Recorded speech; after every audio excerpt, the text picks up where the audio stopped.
You can see my presentation. Yes. Okay. Good afternoon, and now I want to present my project that can be realized in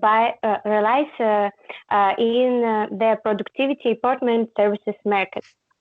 And I want to start from nowadays. And today we have the data boom, and we must be more flexibility when we want to find the good job and be responsibility in our time. And the time is running out, and we need to be more productive and spend our time and useful and solve it. And now we solve these problems by Notepad, reading some business books, going to the time management trainings, and doing some practice like yoga or other practice. And of course, generally we realize it by apps. But we can see that for us, it not can be easy generally because we are humans and we have the biological system, and we can say that our brains are same, but we each of us have our own experience, resources, environment, own goals, and psychological type. And that's all together forms our individual connection in the brain. And my project will analyze these special connections in the brain to make the special comments to the humans to make their planning easier and doing their more productive. In my project includes two types of environment. The second is around the human, and the first is inside the human. And they have their own data that's formed by information from medical cards, locations, the level of nerve conduction, and other. For beginning, I want to realize the 4 agents in my project. The agent B is a human that will use it. The agent A and agent C will work by limited memory, and they will analyze statistic A and statistic B. The most interesting here is agent Z that will work by self-awareness, and agent Z must analyze the work of agent A and agent C and analyze that want all information and goals from agent B. Attention schema of my in my project have 2 ways how we can read it and work, and these ways work in parallel. The first starts from agent B. The human have special goal and write it to agent Z. Agent Z must analyze it and say the key features each of agents, and agents must find the high or low indicators from these features. The second, then agent A and agent C can find some new information or extremum value from other features and send it to agent Z. And agent Z can do the correction maybe with features to the agent A and C. And these types of attention schema can realize more productive recommends to humans in future. Here you can see the model the principal scheme of a model, and we can see that the most interesting is causality that needs to find the agent Z and analyze it. Then agent A and agent C find some high and low indicators and send it to agent Z. The agent Z must find the additional parameters because we can understand that human is a complexity organism, and we need to understand that not only one feature or indicator can say them all about our psychology or our goals and do the great recommend. And when agent D analyzes it, we must analyze the results of previous iterations and make the most useful recommends. And the most interesting here that agent Z must predict the results before the results of the recommends before they say it to agent B. Because if agent B disagrees with goals, we goes to the next iteration. But he can agree, but don't do this recommend. It's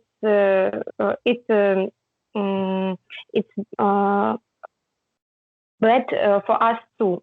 For the program, and of course, if agent Z finds the great recommend and agent B will agree with this, the program must check the processing and see how change the indicators and doing some and analyze great recommend or no, need the some corrections or all is great. I want to say that free energy principle is a base for my project because like Sigmund Freud said, our humans unconscious is control our conscious, and we need to understand our causality in our brain's connection to make a great recommend. And causality has the three different parts. It includes a great environment around the human, environment inside the human, and results of the default mode network in our brain. And for humans, it means that they can produce and predict our goals, features, and dukes and results. The complexity in my project will realized by two parts. The second is we need in my project important have the correct communication with each of agents. And the second is make the right causalities with information from the most important parts of information, parts by biology, psychology, and social parts. And the last what I want to say about meanings and consciousness. In my opinion, the agent Z is a key agent in this system, and it must be only self-awareness because I said that humans are at first biology. Have biology nature, but at the second we have social nature. We always have a communication with other people, and for great communication we must be ethical and psychology stable. But we must understand, and agent D, AI must understand that each of people which agent B communicate must be have personal qualities and personal values, and maybe agent Z must be a virtual copies of the brain's agent B, of the humans, to predict the doings of conscious humans and maybe stop it if it will be distracted. Thank you for your time.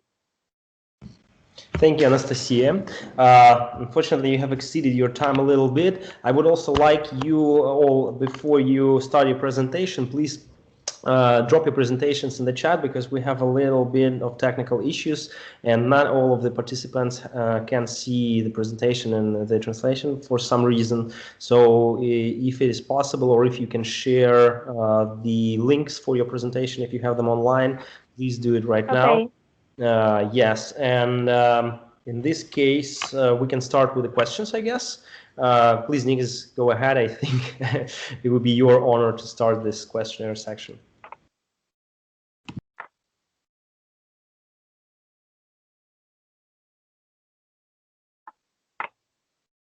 Ой,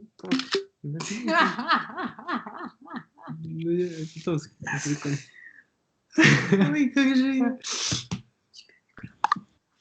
Okay, so it works fine. Nikos, we can't hear you. Your microphone is turned off. Oh my God. I was just talking. Okay. Can you hear me now? Yes. Cool. So good job, Anastasia, first of all. As I understand it, you had to create 4 different agents in order for you to be able to showcase us the different levels of AI that could be implemented, and also to be able for you to describe us basically why the different levels of AI are needed. One question, in your unsupervised, I know it's a bit of it's a weird question and it might be tough, but in your unsupervised application, I think it was in C and B, in agent C and B. You said that one of them would be you said that C and B would be supervised and that agent D would be unsupervised. Why would agent D be unsupervised? Have you thought of that? I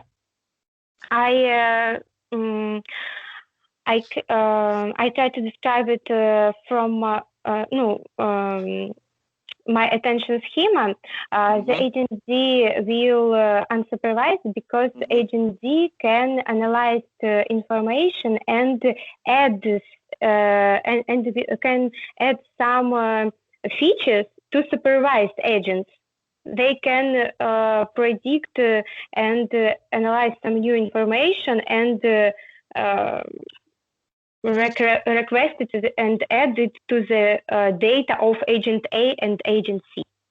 So basically because because the agent D has the ability to actually incorporate attention schema processing, it is able through unsupervised to figure out what supervised mechanisms or algorithms should the beneath them algorithms use, basically, right? Yes. Cool. Okay. Okay. Mark, do you have any questions? Yes. Great. I have a more common question, not that specific. I wonder who is the customer and why he would like to use this kind of features or this kind of schema in his work. What kind of pain he has, which can and how your project can help in this pain. I think that the problem of my customer is time.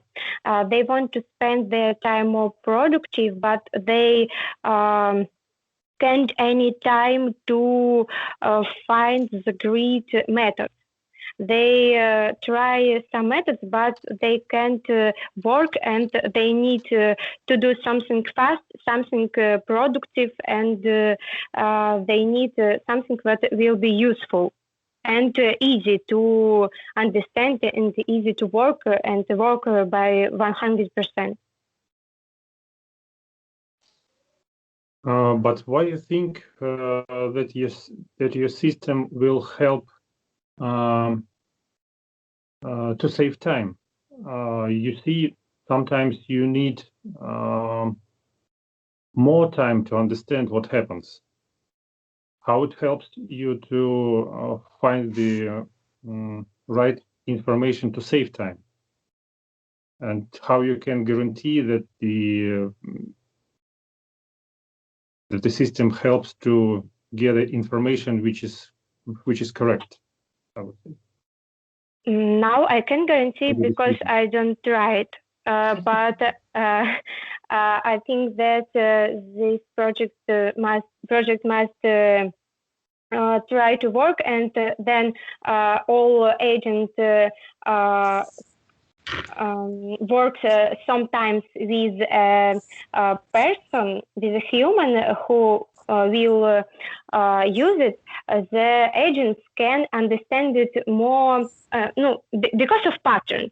Each of us have special patterns, and each of humans have their special patterns too. And then the agents understand and find these special patterns. Each of humans, they can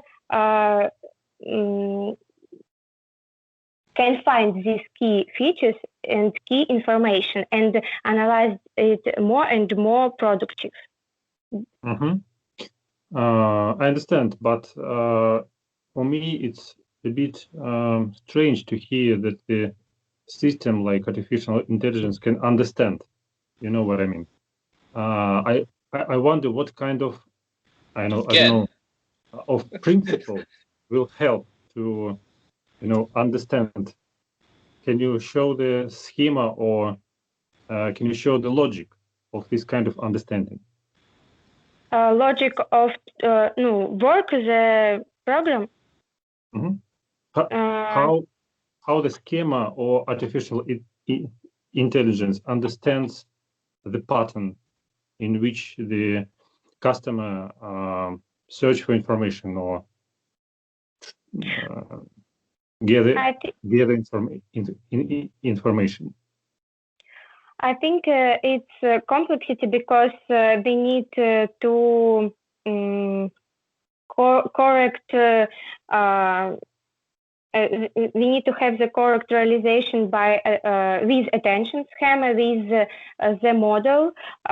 Model that I present is principal schema. It includes more types, and the most important is maybe models that will include and such. For example, it can be bias principle. Then the AI will search the key features and see how indicators will how indicators rise or low. They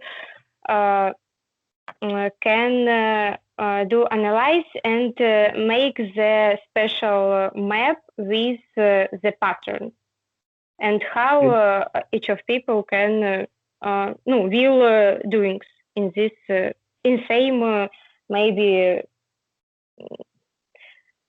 experience. Mm-hmm. Thank you. Cool. Thank you, colleagues. I will skip my question because we're running a little short on the timing. So I would like to give you short comments on the overall presentation project, which I think would be useful for the students, if you don't mind, please.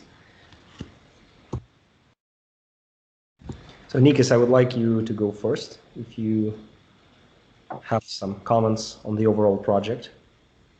No, for me, it made complete sense on the ways and the reasons why Anastasia chose that project. The thing is, in terms of the presentation, if you want people just try to use the previous and the next slide in order to move it forward as a story, not just trying to pinpoint what we have to do, but try to present it all as a as a continuous thing. Not that Anastasia didn't do that, but I just need to point it out for everyone. It's not just talking about what we have discussed, but it is about incorporating it in the presentation. So anyway. Okay, thank you. I think we've lost Mark for some reason. But I will leave it for the next one. Thank you, Anastasia. Thank you for the presentation. Good job. Mm-hmm.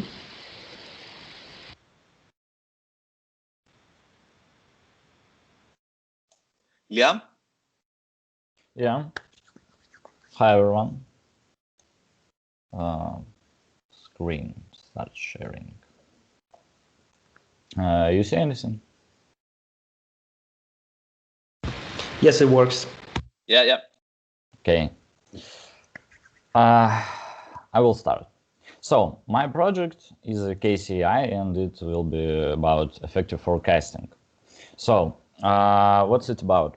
It's about detecting bad or deviant behavior of some guys and giving suggestion to user what to do to prevent that behavior. Imagine that situation. We have some guys that's sitting in school, no one just want to talk with him, something happened in his life, he falls in depression and just don't want to do anything. His marks lowering from A to C or D, and he just became in high school and graduated useless in society. And this is happening because depression, he just don't want.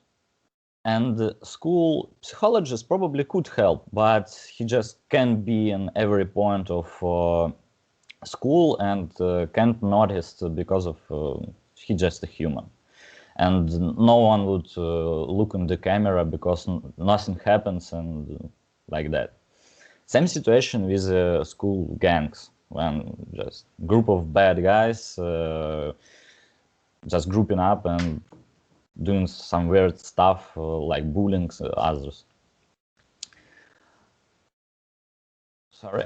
But how we can prevent this? The main problem is to find out that our worker or just people is bad in something like work or studying, not because of he's not smart enough, but because of some depression or stress affecting on him. And emotions really can affect on different parts of our life because it's just an actuator to do something else and not the work to fix our problem. And only when we realize it, when just worker has stress, we can tell that he probably should go to psychologist or something like that. And how we can tell the difference? We have a Japanese say that every one of us have three faces. The one that we show to others, one that we show to our family, and one that we show no one. And this no one can be noticed on cameras because no one just thinks that cameras is real guys, and I just don't need to show my emotions on cameras. And we can use that to analyze that he just really falls in depression because we have some different ways to show the world that we are angry, like kick the table or something like that. And people really do like the instructions because all animals always following some instructions that's coming from their mind. For example, we run into a group of birds, they got scared and flew away. Just simple actions that's happening every day. And we are looking on this causation, we can assume that in next time, some other birds, like 2 miles away, just flew away because something scares them. And is it predator? Is that should go the other way? Maybe that's kill me too. And yes, humans is following the instructions too. And that's what our KCI do. Recognizing face and this is his expression. So like emotions, anger, happiness, sadness, and something like that. Recognizing the body and the bone position, because our fingers can express more than our face. So for cameras, it's hard to recognize fingers, but okay. And finding the causation of collected data about agent status. So he's in that pose and he's happy. Why he's in that pose and why he's happy. After we find causation, we can tell some correlation between. So he's in this pose and probably he's in this pose because of it and because of it. And make prediction of the next move, like he will attack. So he's in a pose like he's starting attack. Next pose will be attacked. Okay.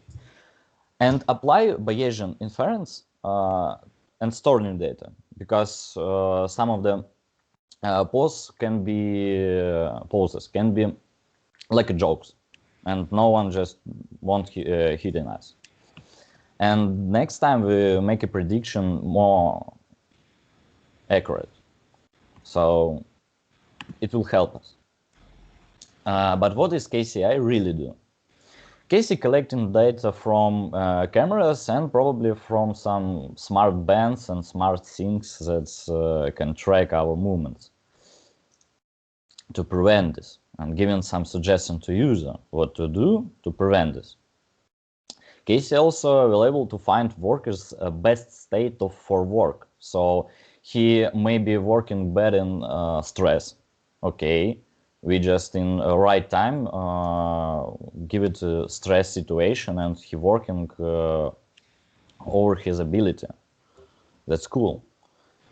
KCI can be instant in public places to detect potential deviant behavior in crowd. Some maybe shooters or bad guys. Okay.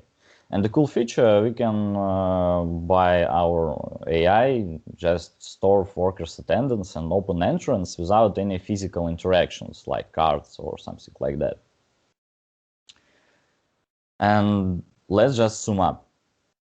KCI is a theory of mind AI that's working by analyzing agents' behavior and detecting abnormal interaction with environment to predict deviance and preventing their destructive behavior. Thank you. Thank you, Ilya.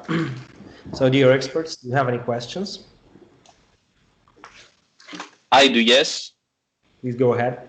So, good job, man. China is looking for you. So, one question. How would you train the agent to recognize the different, not just facial expressions, but also, I understand that you're talking about the theory of mind agent, but still, some of these agents do exist. So how would you train it?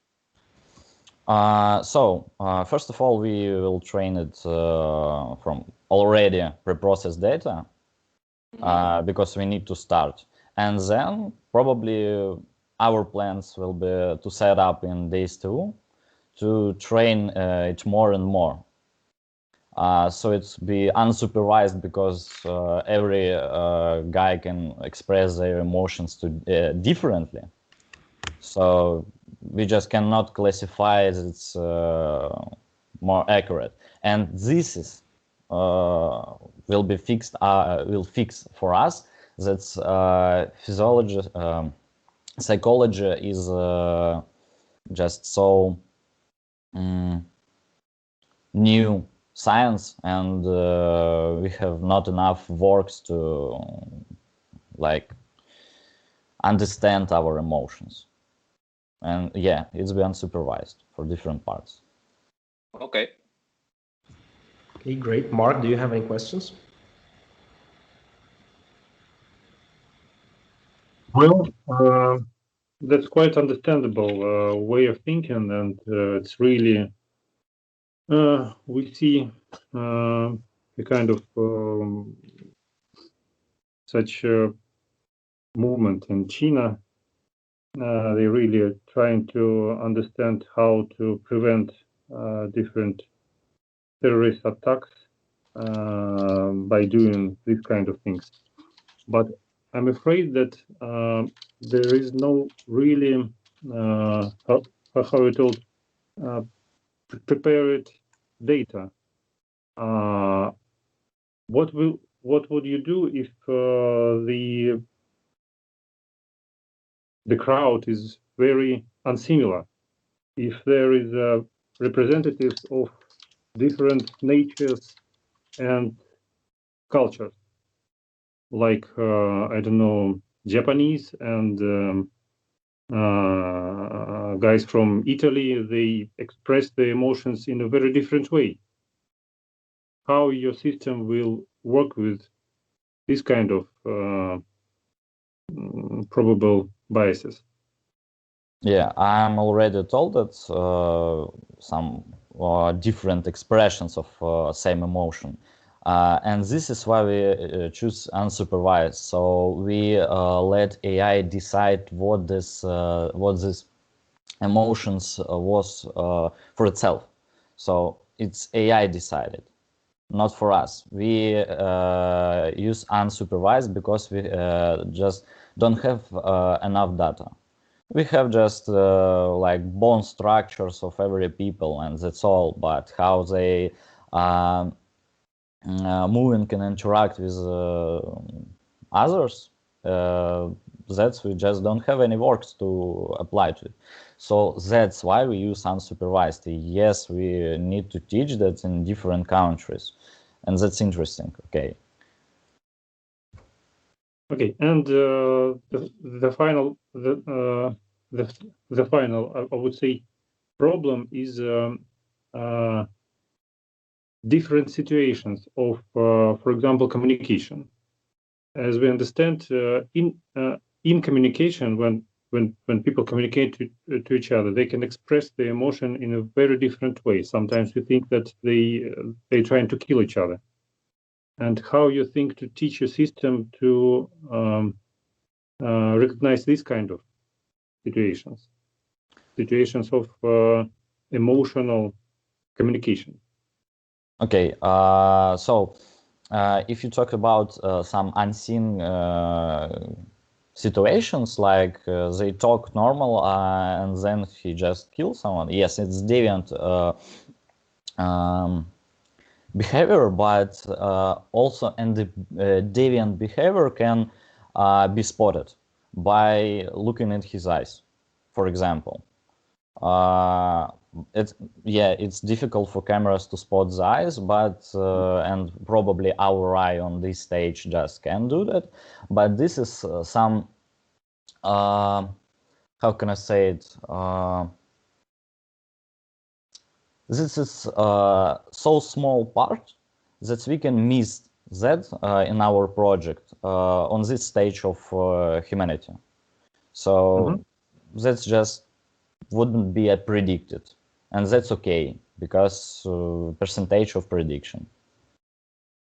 But probably the most important one. Okay. Probably. Okay, thank you, Mark. Thank you, Ilya. I would like to actually give a comment, if you don't mind. It'll be the first one.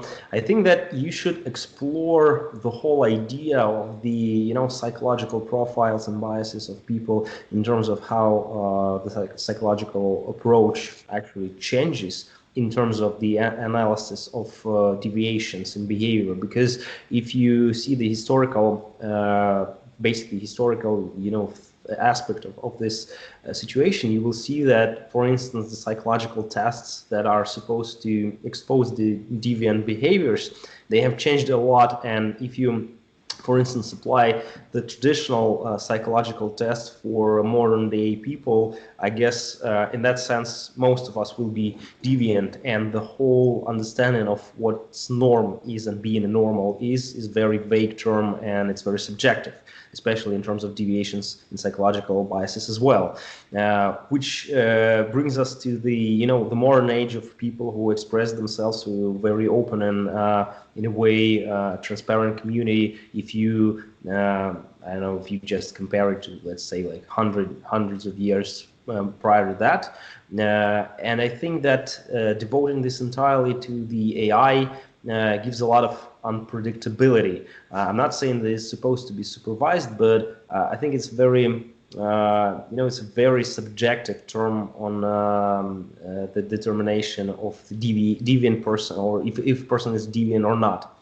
And this is a very tricky part of your work, I think, that probably you should think a lot on that. And if you would like to continue this research, you will need to think more from a perspective of how psychological tests are changing and whether they're changing or not at all.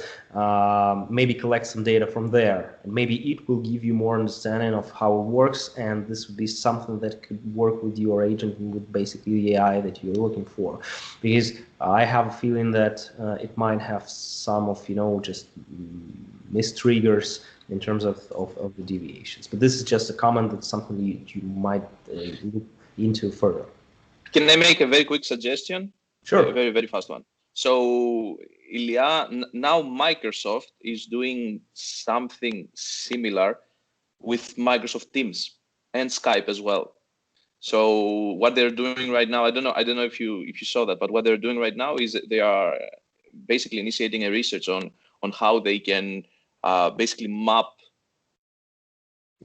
because more and more companies are working remotely. So how they can map basically specific behaviors in order for the company CEO to know and to have data on how the people behave, and if they work, and if they pay attention, and how much they communicate and stuff like that.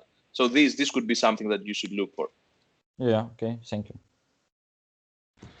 Mark, any comments on this work? Yep, I would agree that real research on these problems which we found in this discussion could be made in cooperation with such giants as Zoom and Skype, as they really interested in understanding how people behave in this kind of communication when we use only gadgets. So I think it could be interesting for them. It will be quite interesting possibility to make research. Okay, thank you. Okay, thanks so much. So we will need to change our speaker for now. Thank you, Ilya. Maxim Linko is the next one. Maxim, could you please upload your presentation, or Mark, do you have any technical issues with seeing presentations now, Mark? Yes. Still not working. Okay, so please. Yes, it's working now. It's okay now. Okay, so it's not necessary. Can you see it? Yeah? Yes, now we can see it. So thank you. Please go ahead, Maxim. So, hello everyone. My name is Max, and I will talk about graphic design. So basically, graphic design is a kind of design and applied graphics using information technologies. And what is intelligence in graphic design? So intelligence, it's AI that understands all the tools for graphic design and can create designs and tools for work. So the agent here is AI. The model is some new designs and solutions for work, or maybe something another. The environment, all the tools and knowledge for graphic design. The type of AI here will be a limited memory. So what type of ML in this type? In case of graphic design market, it will be supervised learning. At the entrance, we must initially show the AI how to work with certain tools, show some patterns, and show what can come of it. So we need to show some how to work AI with some tools to create some designs, but we can make an unsupervised learning, because we can just don't show some tools, and we will have some psychedelic designs if we need it. So then AI goes into free swimming and able to create any solution itself. So what is computation here? In case of graphic design market, AI can learn how to make cool or psychedelic, if we need it, designs by analyzing the many work done at the moment by itself, and by getting answer to the question, does the design I created follow a certain pattern? And if the answer is yes, I just remember it and will use it in next works. And if answer is no, I will naturally try until it receives the answer yes. After the AI learns to recognize some patterns and clearly understand the area of their use, you can fool it and test it. So what the attention schema? In case of graphic design market, AI will focus on patterns provided to it, how I said before, or which it created itself as such a result of its work. In this case, AI works within the framework of patterns. It will receive a higher reward since it will create what its creator needs. AI focuses attention only on the patterns it produces, or the environment not that important. So, because AI is rewarded preciously for creating the designs or patterns that its creator needs, how I say it. So what is free energy principle? Perhaps an example is how people often check the sharpness of fresh sharp knife. Of course, normal people check a sharpened knife on a paper, cutting off a couple of pieces, but true experts often prefer to check this with their finger, which is most likely later regretted. They certainly understood the risk of cutting themselves, but they do it anyway.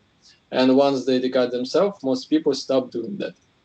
So what is pattern and meaning in graphic design? If we can talk about graphic design, then the main meaning of AI in this task is the creation of a new design elements.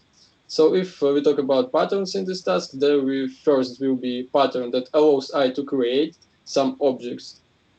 This is some kind of small algorithm, roughly speaking, with minimal requirements for a design element. So the second will be a pattern that combining or creating tools for work with the space for creating design elements. So if AI can't create some new design or solution with main tools, they can create some new tools for its work. So what is conscious act? It is very difficult to say that AI becomes conscious, since there are a lot of contradictions, like the conflict of Turing test,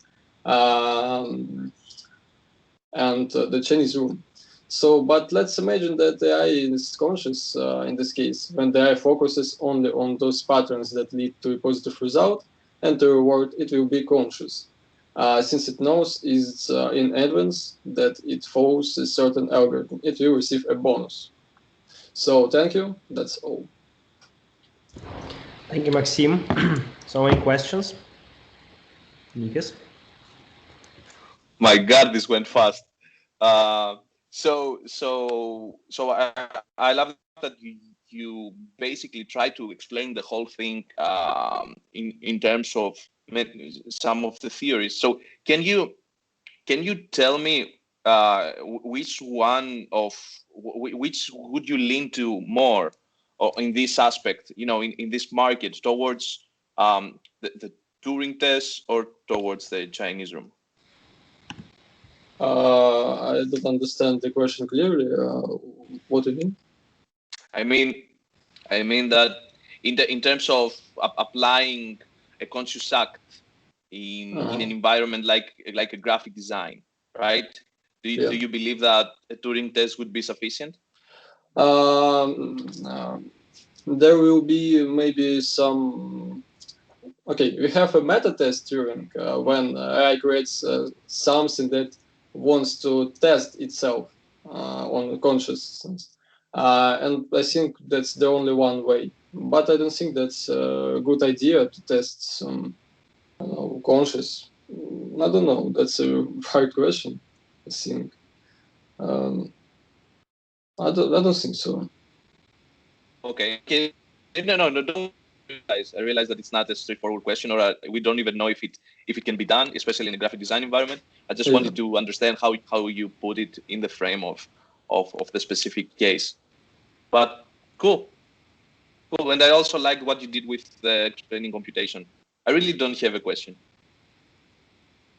Okay, great, Mark. I didn't get. Who's your target customer? Target customer is some painters, maybe some graphic designers, and so on. Just guys who want to receive some designs, and they just come to AI, and it will create some psychedelic maybe designs, or maybe so on. Something maybe like this. Maybe there is already kind of alternatives for this kind of project or this kind of tool? I don't see something like this, but I didn't search it well. I don't know. I mean that I do not understand yet whether it's a kind of market-oriented project or just a destination to make deep research. That's not a project. That's maybe something like just basic concepts of AI in the specific market. In this way, just graphic design. But it can be something like a little research, maybe. Yep, seems like. Then, what kind of I would say, what kind of theory or what kind of guess you would be checking during your research? What is your research? Okay, if I understand the question right, what? Well, yes, what is your research question? Okay, that's not such a research. That's just, how I say it, basic concepts of AI in the specific market. But I already made such big more research about AI at all, not in the graphic design, and some ideas from it comes to this work. But I just wanted to try myself at something, just understand how AI works in a specific market, to understand how some tools may be using it and something like this. Okay, thank you. Thank you, Mark. I also have a question, if you don't mind. It's actually a question to clarify, if I understand correctly. So you try to create some sort of a tool for the designers or artists, maybe in a way, that will help them to make some sort of designs or art faster than they usually do. Do you understand it correctly? Yeah, but that's not my project. That's, how to say, just a little research, maybe basic concepts. But yeah, it may be like a concept for really tool. So the question then is, do you think it is actually viable to create such a tool? Because, okay, for instance, if we describe some neural networks that work right now and create art and design, they usually try to take some internal data, like input data, that is like works of different artists that you combine in a data set, and then using well, basic neural networking tools, they create some sort of a design that looks like this design. Which is, so basically, if we break it down, that means that AI takes inspiration from real life artists. What you say is you try to create some sort of tool that will create some, in a way, random designs that will be inspiration to real life artists. What seems to me is that it's more relevant to exclude the artists from this equation at all and create like an electronic artist or something like that. In fact, it's hard for me to think of the viability of this whole idea and if it works or not. The question would be, how do you think are the basic, let's say, limitations of like traditional artificial intelligence approaches for this, which are, let's say, non-conscious, in the contrast with the conscious ones that we are talking about? What do you think about that? So if I understood the question right, so the AI will just comes to the place where already been some Earths and something like this. So yeah, people are conscious and they can create some cool designs. They just can see the world and maybe paint some ones and something like this. But if we need something maybe psychedelic or something like this, something extraordinary or something new that people can't create it own, they can use this tool. The AI will help them. So maybe create some game text or something like this. That's a big tool, I think, if I understood the question right. Yeah, okay, so basically what we're trying to say is that the art in general, if we describe it that way, is the interpretation of some sort of inspiration from a person. So you see an art, you see something in real life, you combine it in a way and you produce something new, but actually your real physical neural network produces something that it's a combination of what you have seen, what you have experienced.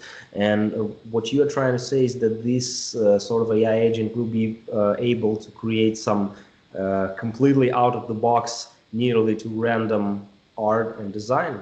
Is it so? So yeah, I understood the question right. Okay. Yeah, the AI having some experience like the humans and having some feelings, haven't I don't know, conscious. It just used some patterns to create something. So yeah, it's a hard question to say that AI just can create more cool designs than the people can.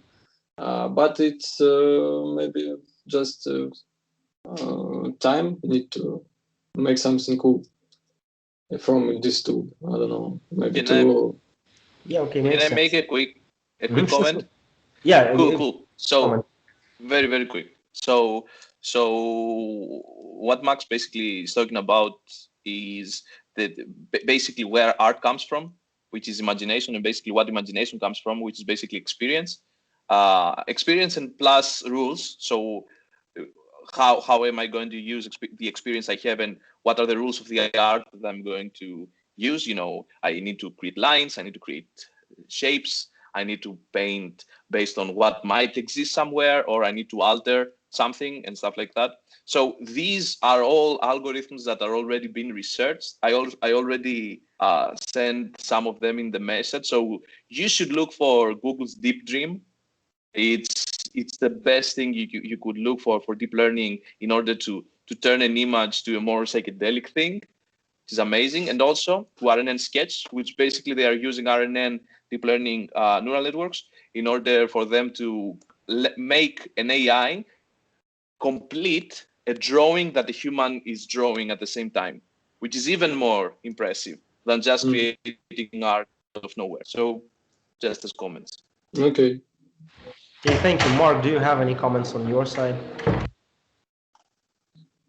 Yep, just a short one. I would say that it's really important when you start doing the project to look for alternatives because there are some, and you should understand what they already done. Okay. And if you're going to make a kind of market-oriented project, then you should understand what kind of problem you want to decide, which was not decided yet. So far, we didn't find in your thesis non-market-oriented project, non-research-oriented yet. But I guess that you should look for a kind of research question. So far, if you're really interested in this area and you want to proceed your work. Okay, thanks. Okay, thanks. Thanks so much. Thank you, Maxim. Then let's go for next student. That will be Vladislav Rest. Please, if you're ready, go ahead. Can you hear me? Can you hear me? Yes, can you speak up, please? Just a bit. Okay, and now it is better? A little bit, but I think this will adjust. Please go ahead and show us your presentation. Okay.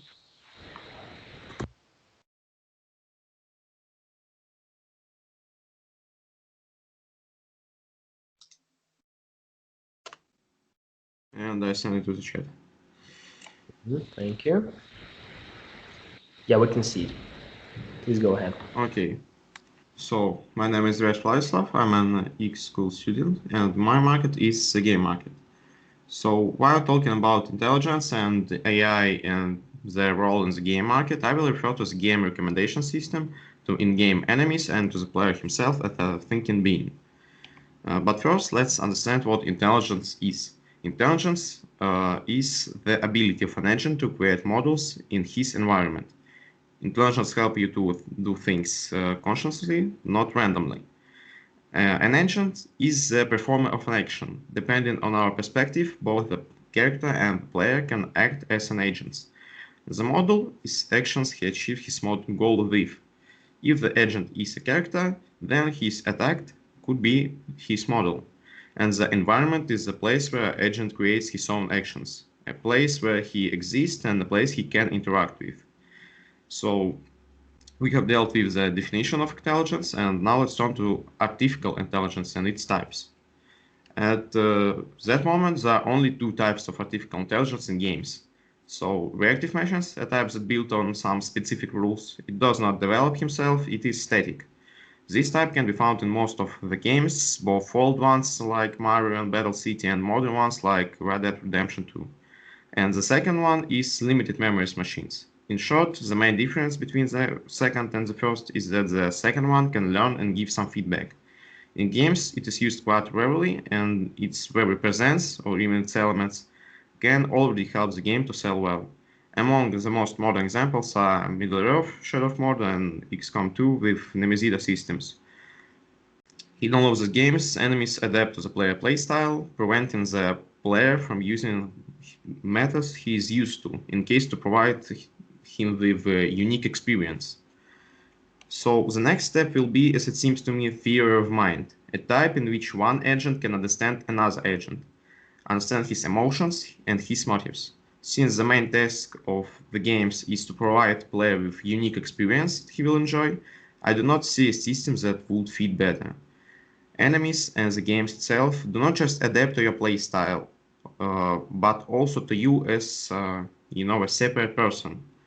But one way or another, artificial intelligence needs to be learned, and the methods of training are also different and are suitable for different cases.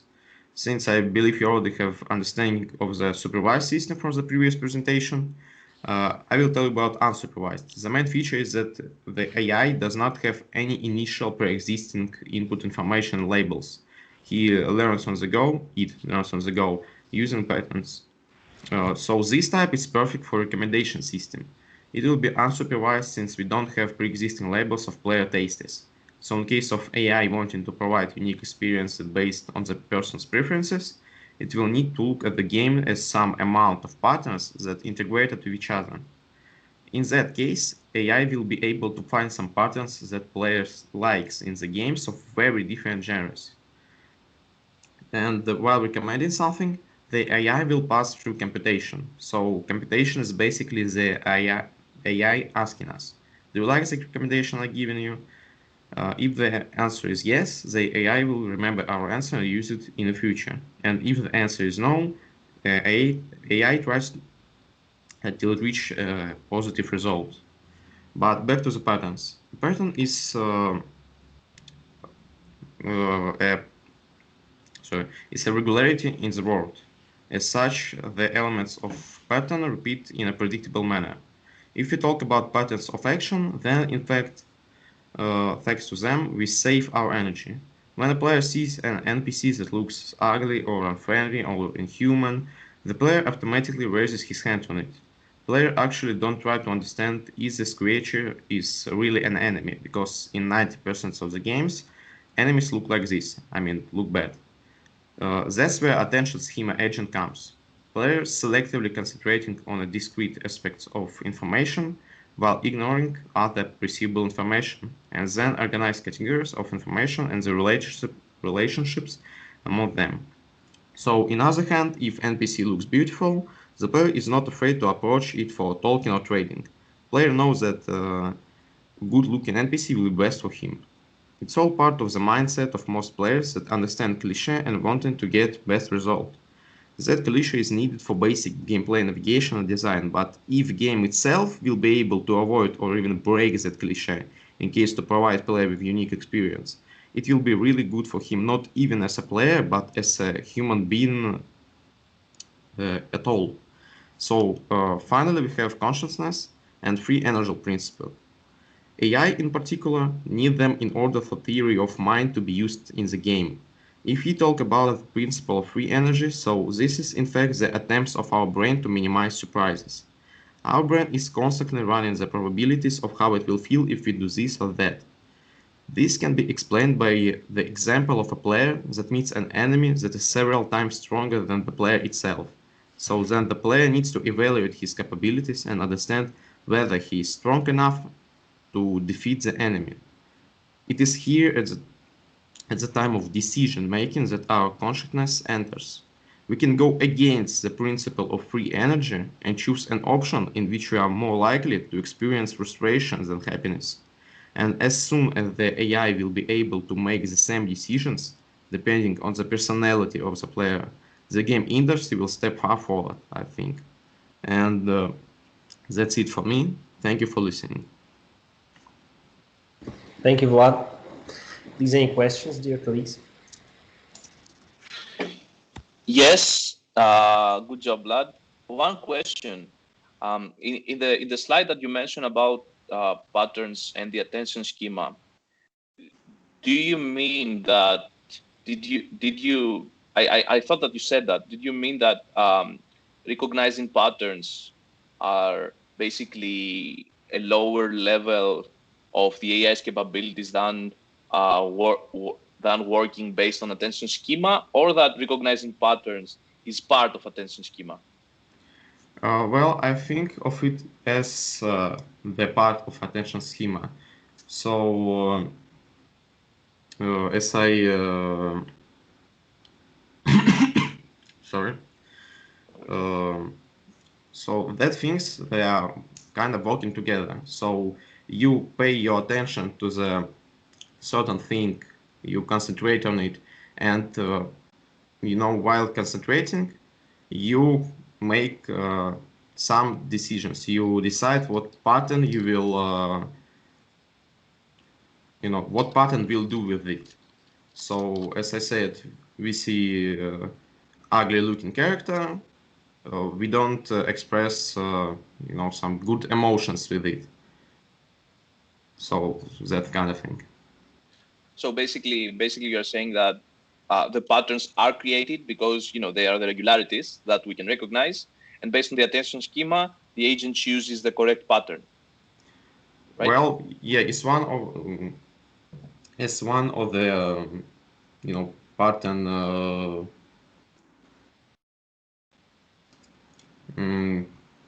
How can I say it right? So yeah, basically, yeah, you're right. Thank you. The good choice of words. Okay, thank you. Mark, any questions and comments? Yep. I understand that the target customer is a game player. Am I correct? Well, the game player is somebody that will use that system, like he will deal with the result of that system, but the game companies will be applying that system to the game. So the actual customers, I think, is the game companies that will apply that scheme to the game. Why you think they're interested? What kind of problem you want to decide for them? They will be interested since, as I already said, every player, well, the meaning of the game is to provide player with some unique experience he will enjoy. So the more unique that experience, the better, I think. So it can be described as on the exact example of difficulty levels. So for some players, easy difficult is better. For some player, but some player want to use hard difficulty. All of that things, they are created for that unique experience. I got it. Well, it's quite interesting idea, I think. Did you have any, early adopters of this idea, or did you try to talk with the representatives of game industry? Are they really interested, or are they ready to invest in this kind of research and then in this kind of project? Well, I didn't go that deep, so I don't know yet. Maybe for kind of alternatives for this kind of system. Well, the only alternatives, as I said earlier, is the games that use limited memories systems. So it still provides you with some unique experience, but it is not so unique, if you could say that, as the experience player get from the theory of mind system. Mm-hmm. Okay, thanks. Okay, great, thank you. I also have a question for you, Vlad. I actually lost you at a certain point because I don't quite understand what is the purpose of the system. Is it to make the game world and the game characters more believable, or rather to make them behave in a more unpredictable ways that will create some sort of a procedural randomness and unexpectedness? Which one is the more correct? Second one is more correct. So, as I said, it's not, if you can say that, it's not about belief or not belief. It's about, did you enjoy that or not? Sure. So, I think I actually have the example of a game that use a theory of mind or even the self-awareness. It's a D&D game. So the game master itself, it is actually an agent that understand the other agent. So he can adapt on the way. He can choose, by looking on the players, are they enjoy the game or not. And by looking at them, he will make some adjustments in case to, please them. You could say that. Okay, well, in a way, if you describe it through the D&D experience, you can say that a game master is actually the agent that works with the several inputs, one of which is what players are doing, the other one is what is the story he has in mind and the whole thing that he's conveying, the other one is what is the whole status of his players, like what is their mood, do they like it or not, etc. So basically he acts on this certain level of checks that he makes in his head, and upon that he makes a decision. Does it actually makes him? So this is, I think, this is a very good example of a supervised situations in a way, don't you think? Well, it depends on the game master. So. Yeah, sure. I mean, of course, they will. The system need the data to collect, but the thing is that that data is not always should be pre-existing. Sure. So I believe that best game master is somebody that don't have actually the pre-existing story, pre-existing world and everything, and can go just on the way. Yeah, makes sense. Thank you, Vlad. Please, dear colleagues, any comments that you can make?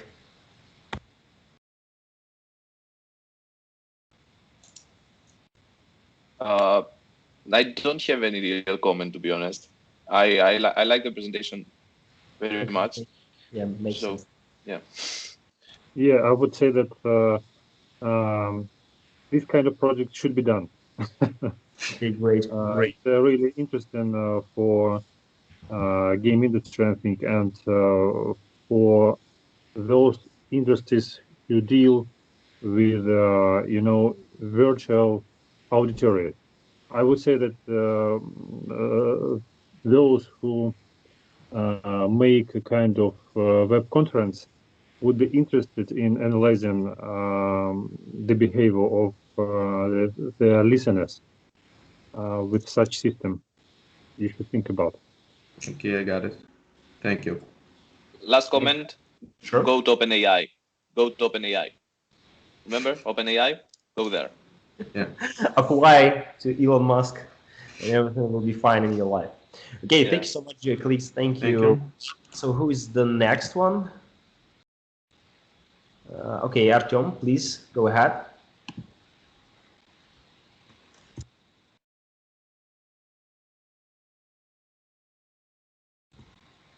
Artyom, we can't hear you. Good afternoon. Now I will share my presentation. Okay, we hear you not very well, but I hope the microphone will adjust. Please run your No, I will speak louder. Okay. It's my mic is no.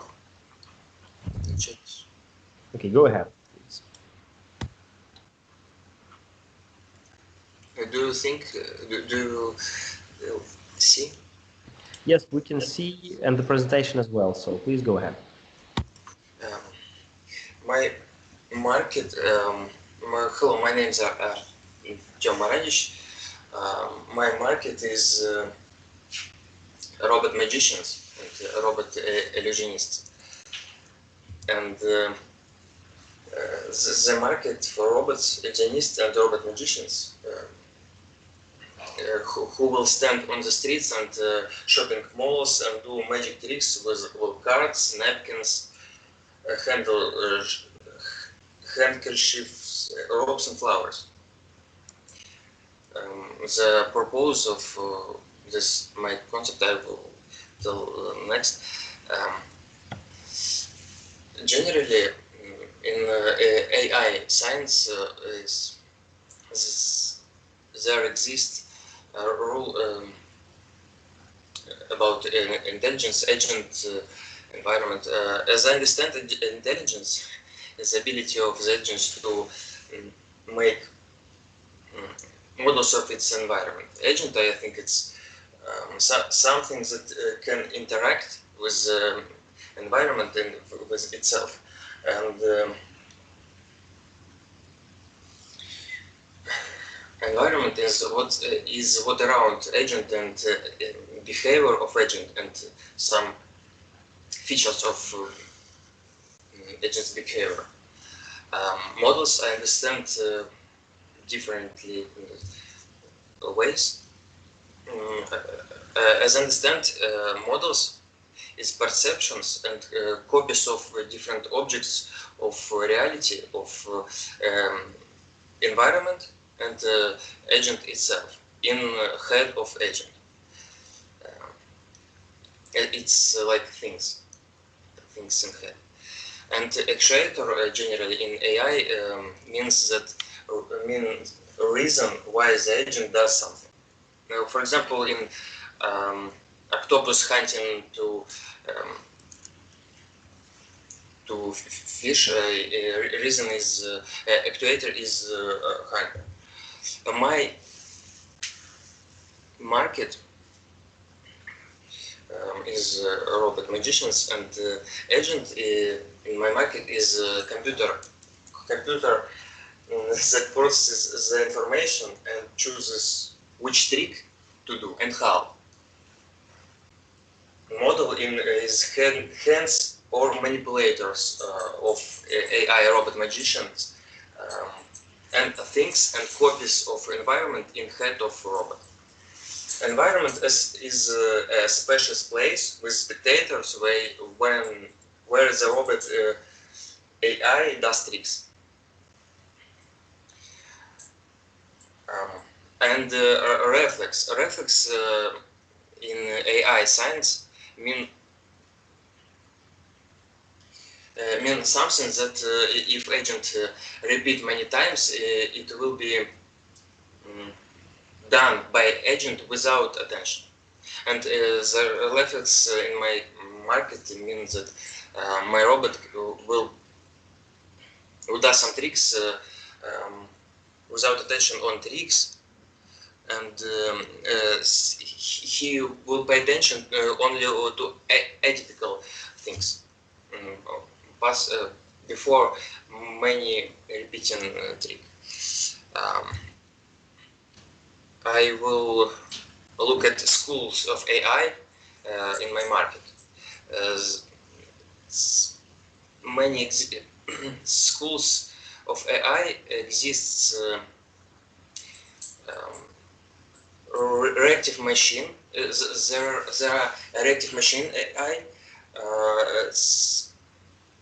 machine learning AI, and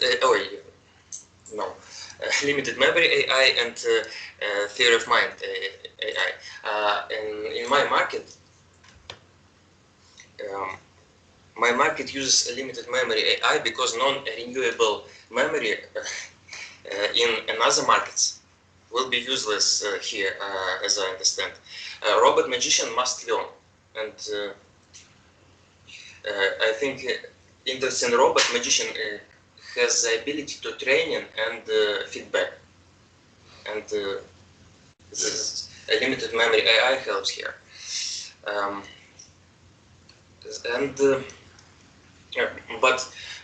My market can use a robot theory of mind AI too.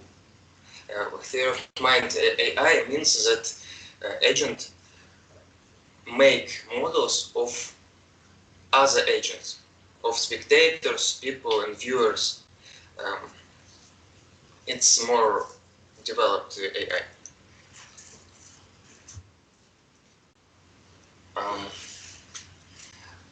My robot magician uses supervised and unsupervised machine learning. In supervised machine learning, as I understand, in my market is I will tell about occasions with robots to understand how works supervised and unsupervised learning. If you show a few tricks to an anthropomorphic robot magician and he copies and behavior,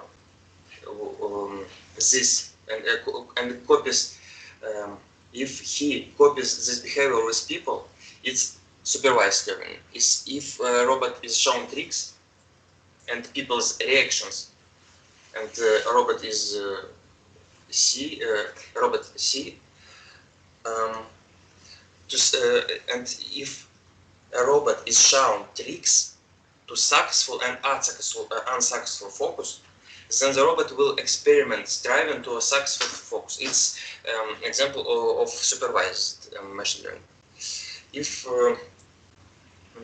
you show him tricks and he will solve them himself and invent and create his own, it will be a supervised machine learning because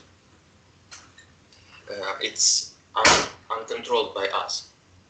If the robot is prohibited from copying tricks and is only allowed to create new tricks, analyzing the viewed tricks, it will be unsupervised learning because we can't control it. Computation, generally as I understand, there is the rule in AI science. Intelligence is the accident of computation. As I understand, the agent will do and think differently depending on the initial environment. When the agent processes the initial data and any data, there is a computation, and the computation depends on causality. In my market, computation may be the task of calculating how many people are around, which trick will be the most reliable, how long it takes to perform it, what can happen in this time around, and what will be the next, what will be the reaction of people, and what the robot will do next.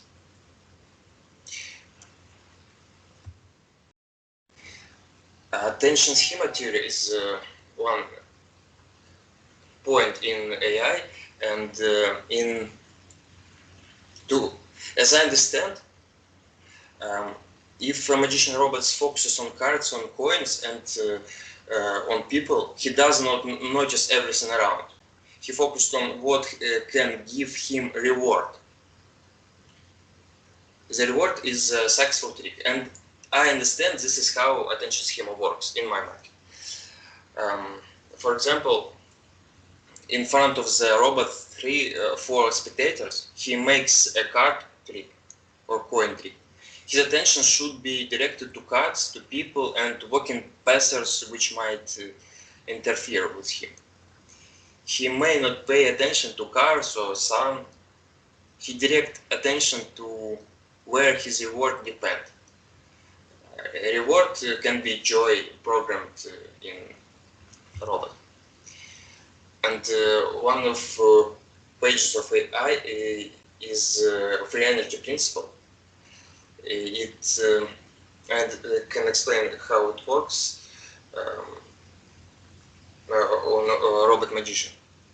If robot is very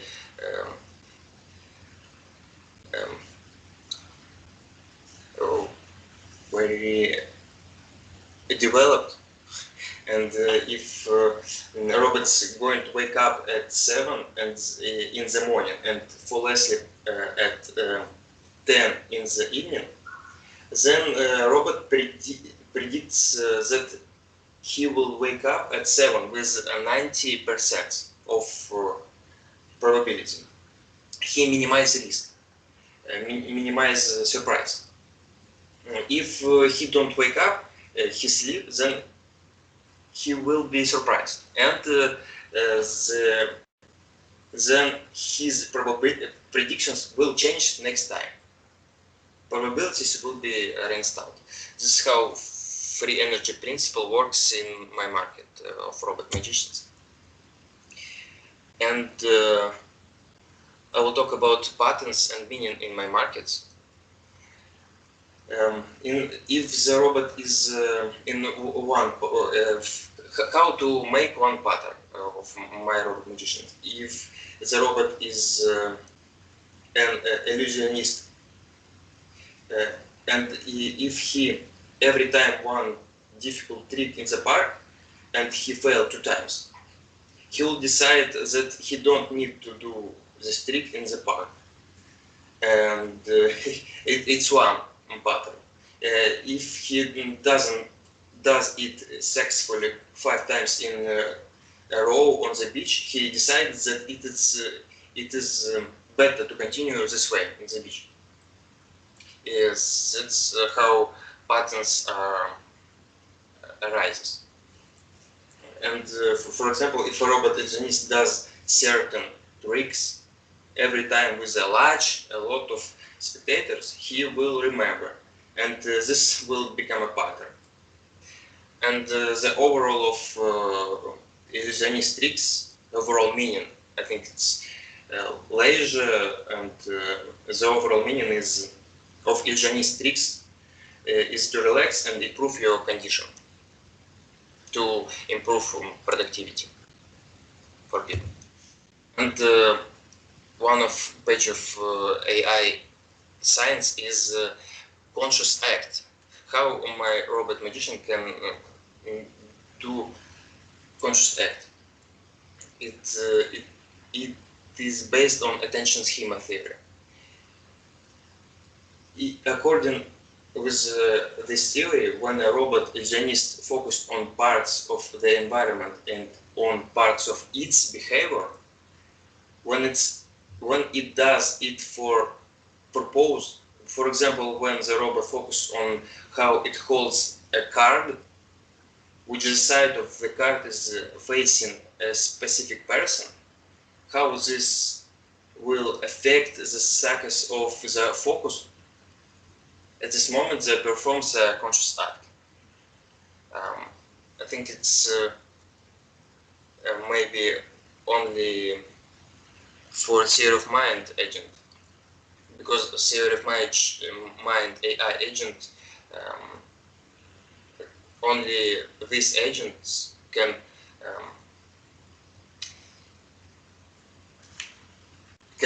make models of other agents, of spectators. Thank you, Artyom. If you don't mind, I would like to ask a question first. I actually have a question. How do you determine whether the trick was successful or not? What are the criteria for this determination?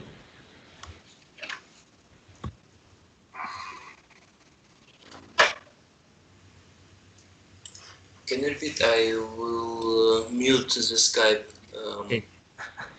Okay, so the question is, how do you determine whether the trick was successful or unsuccessful to the audience? A robot, I will not determine. A robot will determine success of trick if he see joy of spectators or surprising on these faces. There will computer in head of robot. Yes, I understand. What I mean is, so the criteria is if the person is surprised. So you analyze the expression of the face, and if for some reason it means the surprise, then the trick is successful, right? Yes, and robot will learn, and this example of receiving feedback. Okay, thank you. Any other questions? Go ahead. Okay. Yeah, I have a question. So I realize that the specific project is, it's just one way to try to take, a very weird premise and try to implement it in AI. So I know, I understand that it's difficult and it's really out there. But so one question. I'm not saying that it's wrong, but why should the magician robot understand the minds of the spectators? Why should it understand the minds of the people that are watching the tricks?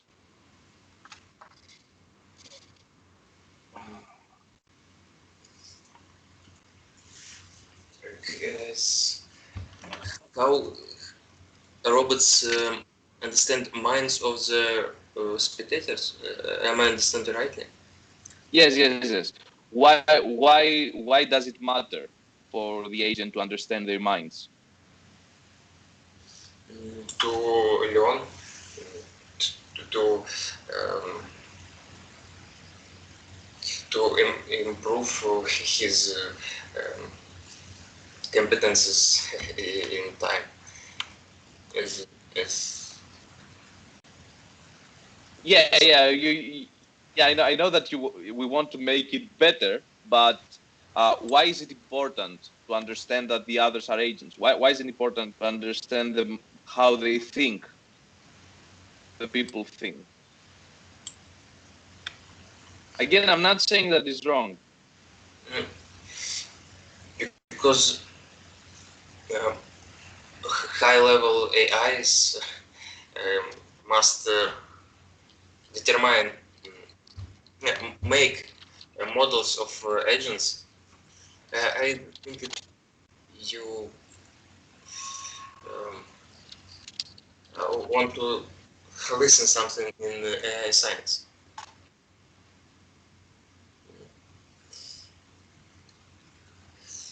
I think it's high-level AIs must determine minds.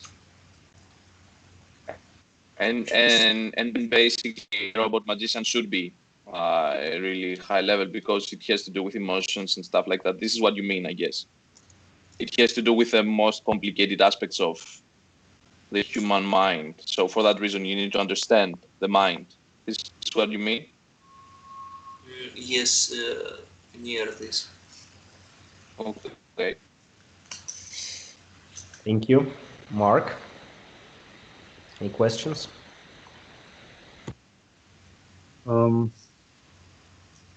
would ask, who you think are interested in this kind of very complicated product? I think some little group of people will be interested, like IKEA or big shopping malls or parks, government in rich countries? Well, it's kind of hypothetical situation that they're interested, but I would say that one can find a kind of multi-market for this kind of research. If you could make this kind of experiment in the big mall, it can help you to create a machine or a robot which can deal with, for example, old people who need care, or with children who also need care, to make a kind of, a tool or a bear which who could play with the child, or who could deal with the old people. I would say that if you're trying to make a kind of complicated product, you could find multiple markets for them, for this kind of product. Otherwise, it will be very, very difficult to find investors for this research or for this project. Thank you. Can I say something on that? Sure. I agree 100% with Mark. So it's very common to create something that it's not really valuable for the market, but it's easier for you as a Trojan horse, basically, to take data in the ways that people do not really expect you to. So in that regard, it should be very easy and very they wouldn't oppose interacting with a robot magician, but at the same time they are going to give loads and loads of different data points for different use cases. So, and also a robot magician would allow you to be more free, and also you will get more honest interaction with the AI. So yeah, 100%. Great, thank you. So I believe these are the comments already. So thank you, Artyom. Who is the next then?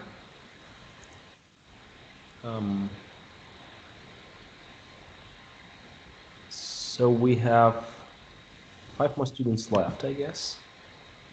And for some reason, we don't receive any feedback. Who is ready to continue?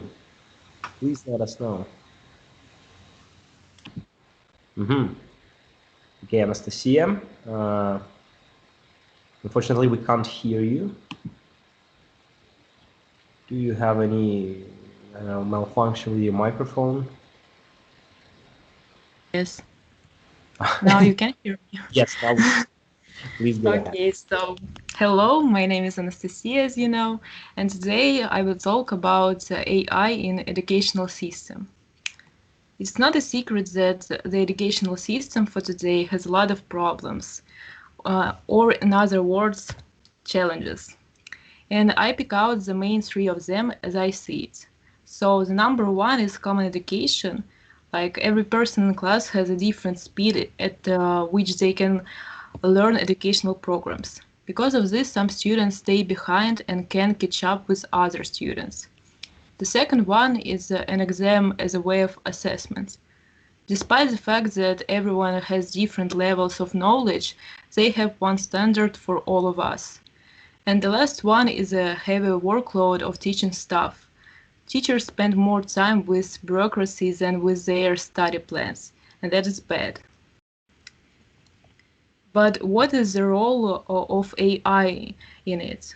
As I see, AI in educational system is an agent with the ability to analyze environment of educational space and create models to make learning process more effective and comfortable, as for students, as for academic staff.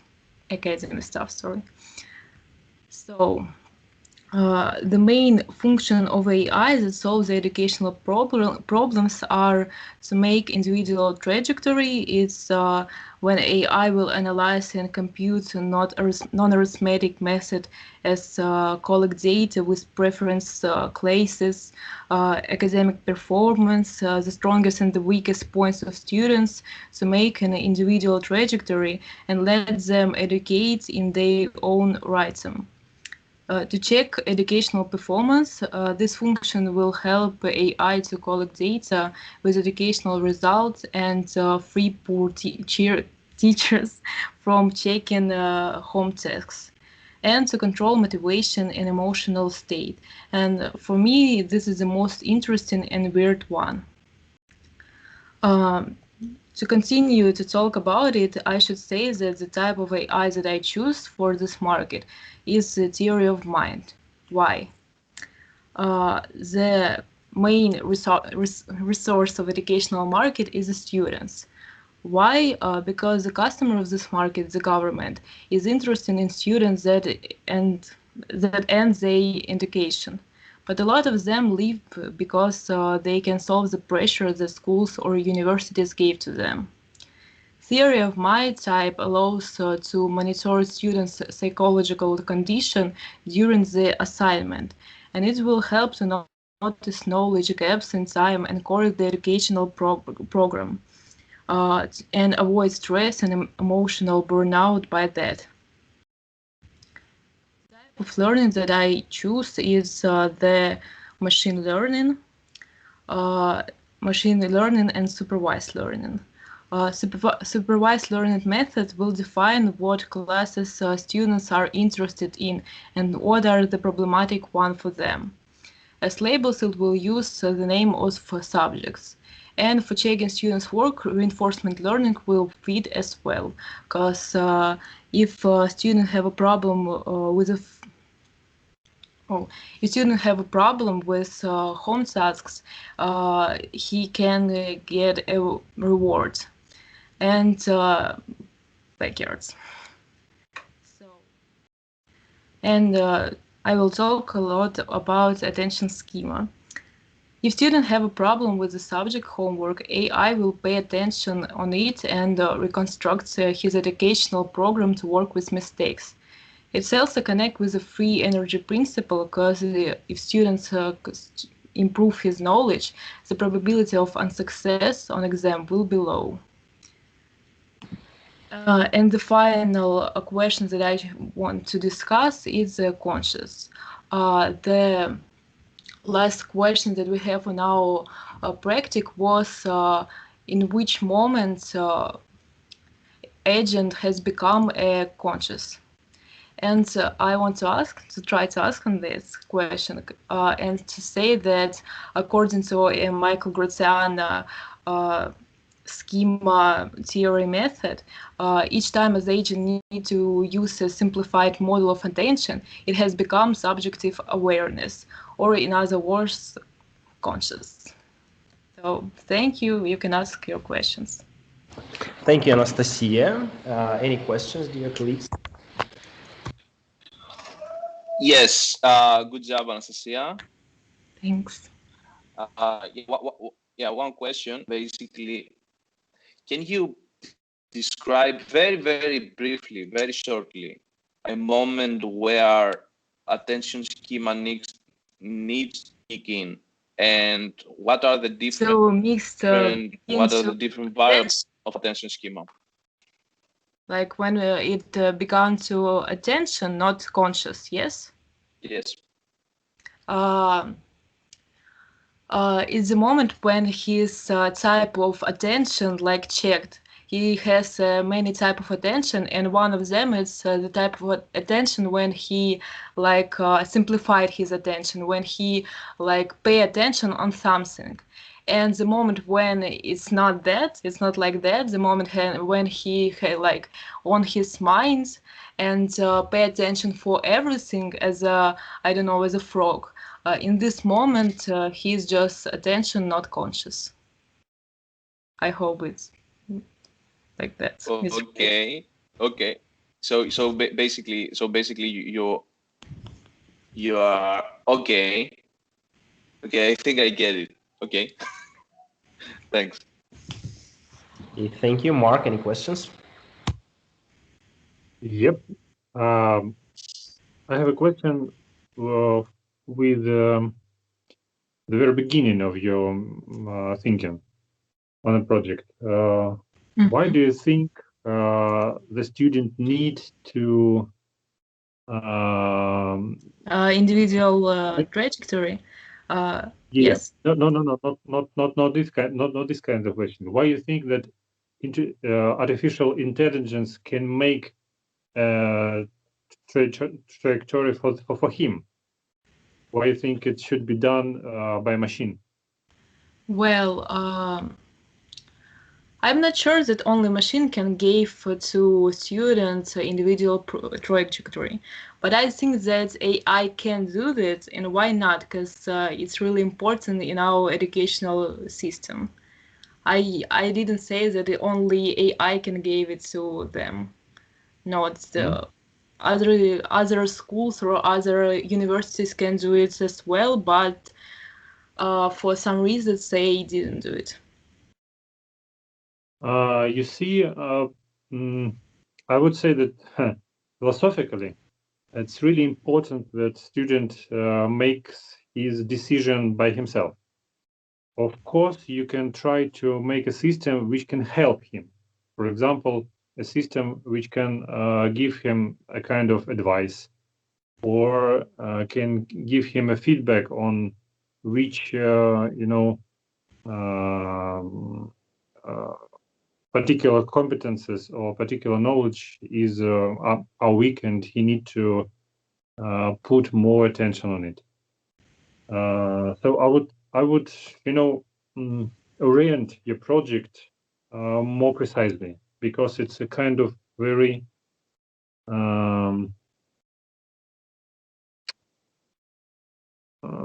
thin, and dedicated area in education. Thanks. Okay, thank you. Thank you. I would also like to. Yes, Nikos, please go ahead.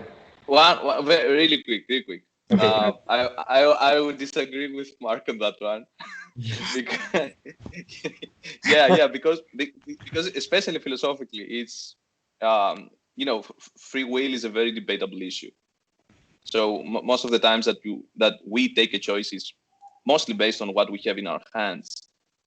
So you could argue, I'm not saying that it's true, but you could argue that at a point in time there could be an AI that could give you the best possible environment for you, tailor-made for you, in order for you to take the best, whatever that means, best choices, your own future. Anyway, that's the only thing. I know it's a big debate. I know. I just wanted to. It's big discussion. But the question in that case is, who sets the goal? And that's the most important one. Yeah. If student himself sets the goal, then the machine can help him to make the relevant trajectory to build himself for the goal. In this case, yes. But the goal is the principal thing, I think, for a human.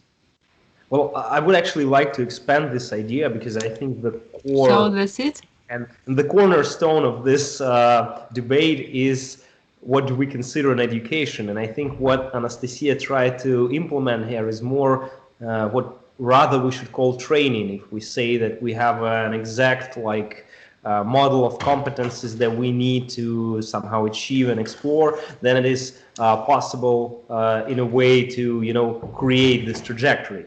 And what Marx says is, from the purely educational perspective, in pure meaning of this word, which means actually that only through experience and through try and error, and in a way reflection of the errors made, you can make education. So in a way, even if a student makes a bad choice, might actually give him more educational experience rather than a good one created by AI. So in that sense, yeah.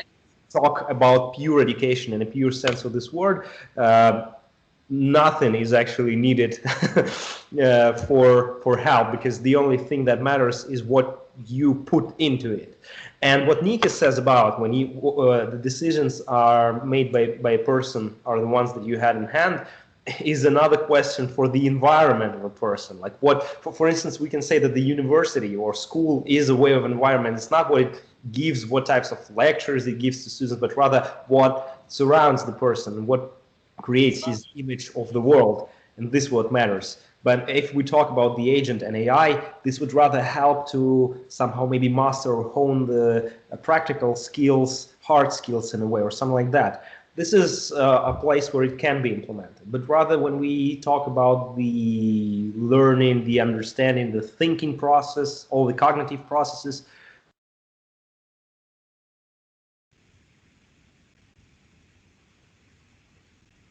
I think we lost you.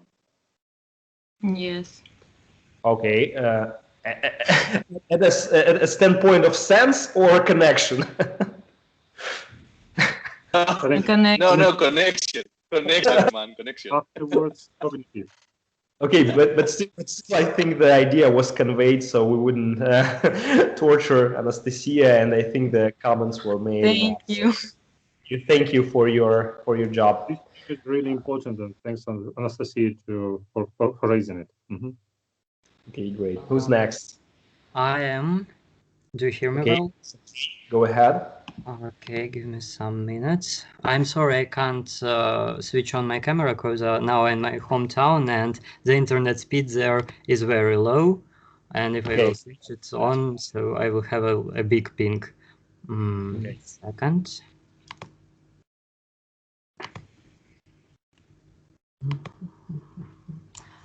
Do you see it? Yes, and my face is all over your presentation. Now it's better. So I will tell you about stock exchange and AI that exists on stock exchange. I think that everyone knows what is it. In general, it's a market for securities by which, and waiting for their prices to rise or to fall, you can make some money. To say more precisely, there are several types of securities like bonds, stocks, what else? Many others. Like usually people start with stocks because of high fluctuations in their prices. In one day, a stock can rise or fall by 20 or even sometimes 30%, and it gives possibility to generate reactive profits. Due to the high jump in stock prices, otherwise it's called high volatility, there are a bunch of bots on the stock exchange that manage investor portfolios. According to the editorial staff of a large economic blog, Zero Hedge, about 80% of all transactions are made by bots on a stock exchange. There are at least 10 different types of bots for the exchange, but there is one big problem. Almost all of them are algorithms that are based on different approaches to predicting price changes. And to put it simply, it's a complicated reactive machines. It have a template and it constantly checks the situation on the stock exchange if it fits this template or not. Most often, these algorithms are based on the analysis of a stock price chart. It works like this. The bot finds the lowest and the highest points, and then forms a forecast price corridor on the chart. And then babanks and some news happens and the stock comes out of this corridor. But as you can see, such forecasting works, of course, under certain conditions. But here is a real example of how it worked for more than 20 days, 22. It would seem that what is the problem? Like 20 days, it's a lot of time for stock exchange. The problem is that such bots are very stupid. They are based on math indicators and they don't know how to learn from mistakes. They cannot evolve, and such patterns, as I have shown you, it don't always work.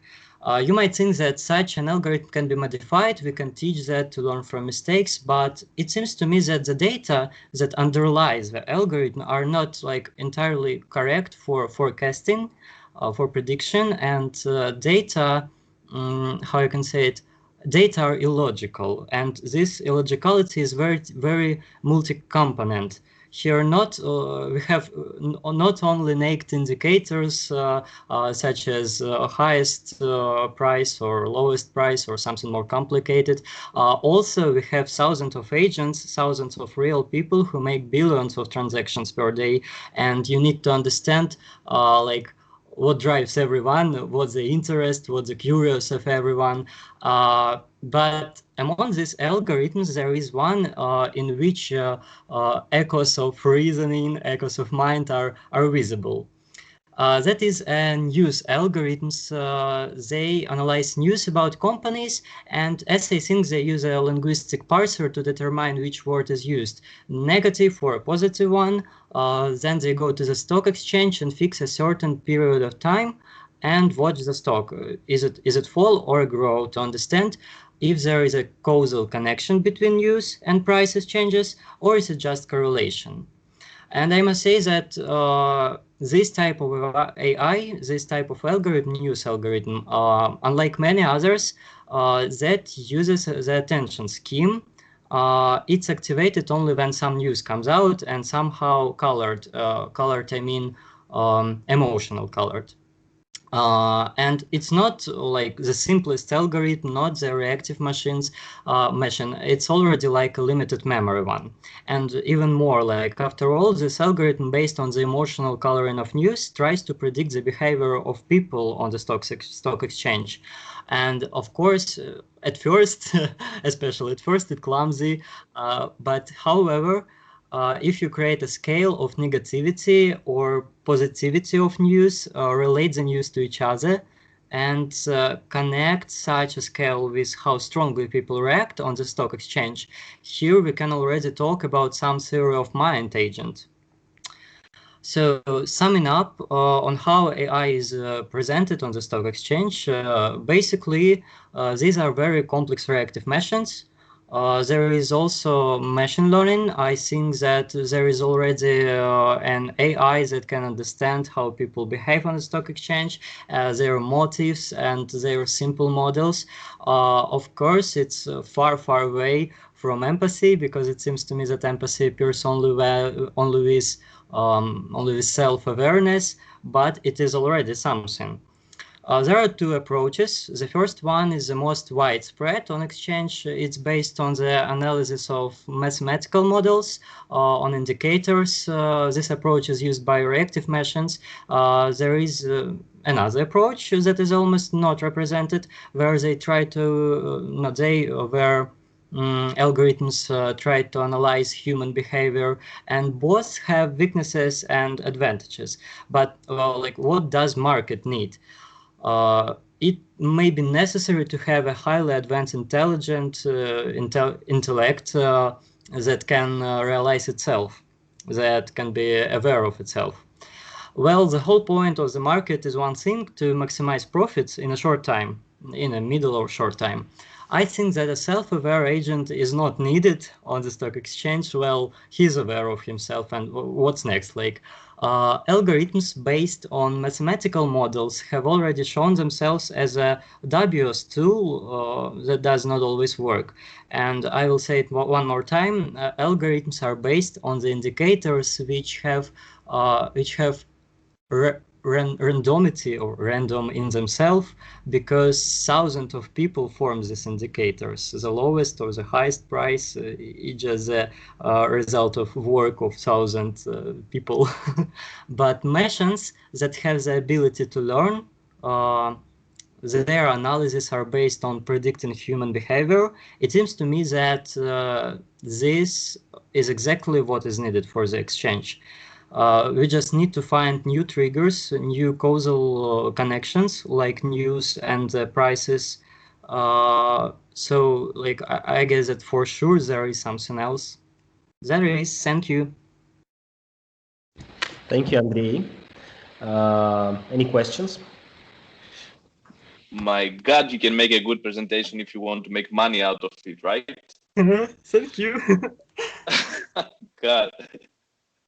Oh, okay. So Andrew, in all the assignments used Yeah. use the stock market in all the assignments. Yeah, okay. That's true. Not enough. Yeah. So one question. What would be the difference? Okay. So because it's very interesting in the specific market, what would be the difference, as you understand it, between correlation and causality? Correlation and causality in a specific market. I don't think that is somehow I don't know, like correlation is just thing that happens in one time, and causality is that one thing happens and then something happens because of this thing. Like in an example with news, yeah, we have a good news. For example, I don't know, company buy other company or something like that, and then people go and buy some actions. Oh, not actions, because fuck, no, stocks, and that is causality. Understand your question. Yeah. How we can what is causality and what is correlation? Yeah. How we can in the market. Don't tell me the definitions. How we can understand it. Oh, it's difficult, and I really don't know. Like maybe we can somehow don't know. Or I really don't know. Maybe we can somehow don't predict. Or I really don't know what can we do to separate this correlation between. You know why? Because you didn't use computation in the slides. If you used computation, it would be very obvious that causality comes from things that are happening one after the other, as you said, right? In the news. You use correlation in order to find the spikes. So in order for you to find what correlates with whether or not you want to invest in something or not, but you use the news in order for you to understand what will happen next in terms of the news, right? And then how this is causally connected to the correlations of the market. I'm not saying that you didn't do a good job. It was a really good job. But I wanted to point out that slide. Okay. And I like don't know what I can say.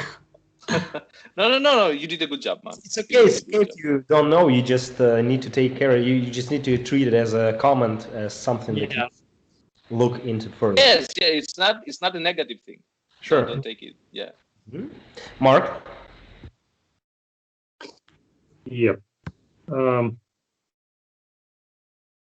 I would ask, why you think that existing bots are not good? What kind of problems they have?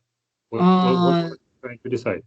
Like they work on math algorithms, which are proven by the time. I mean, they are not work, and it's like just time. We have like how can I say it? None of them try to use this correlation or causality between. We have two different approach in analysis of the stock. And it's a very huge books with a very they have a lot of amounts of correlation, not causality. And that's a problem. Like correlation, it's not work always. It's like it's a random thing, correlation. And the books, the two approaches that we have on a stock exchange, they about correlation. And we need something about causality. And there is nothing about causality. Did you research? I researched and I saw some algorithms, but it was some mathematical algorithms which does not work.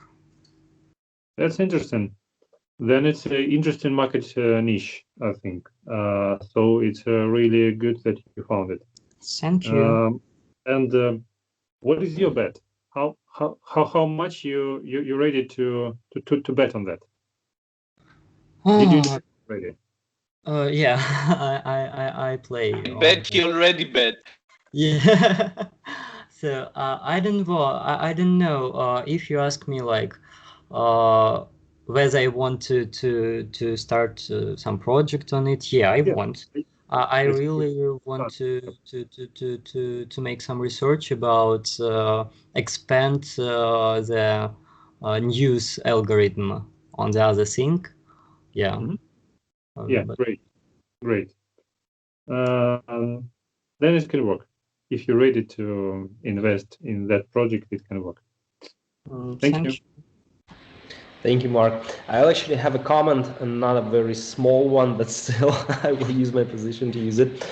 So what I want to say is I actually like your idea very much, because it really does make a lot of sense to me. But as far as I hear from your speech, you focus mostly on news, which is totally understandable, and it has a lot of influence, but I have a feeling that a lot more of other criteria are also working towards it, and we couldn't analyze the correlation only based on the news. And that's actually the tricky part, because there are a lot of different, features and stuff going on that we probably wouldn't be able to predict at all.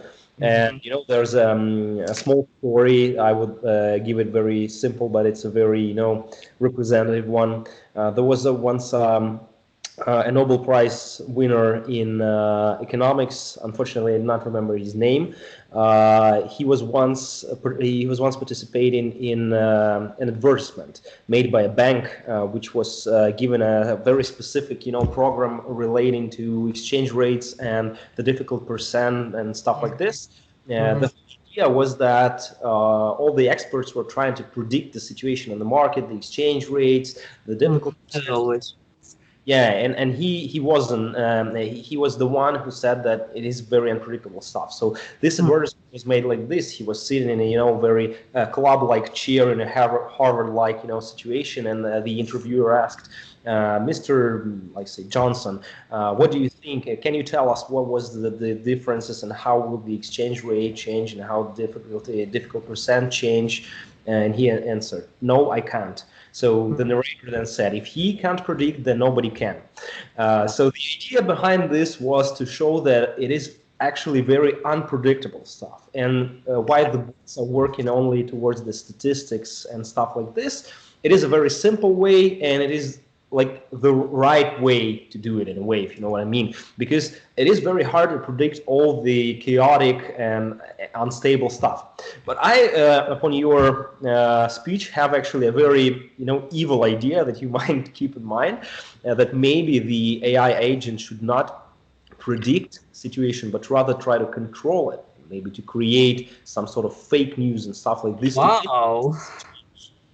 Well, while this agent is not able to, get the whole picture and everything, he might influence any other parts that are definitely relatable to the situation in order to change it in a way that user needs it.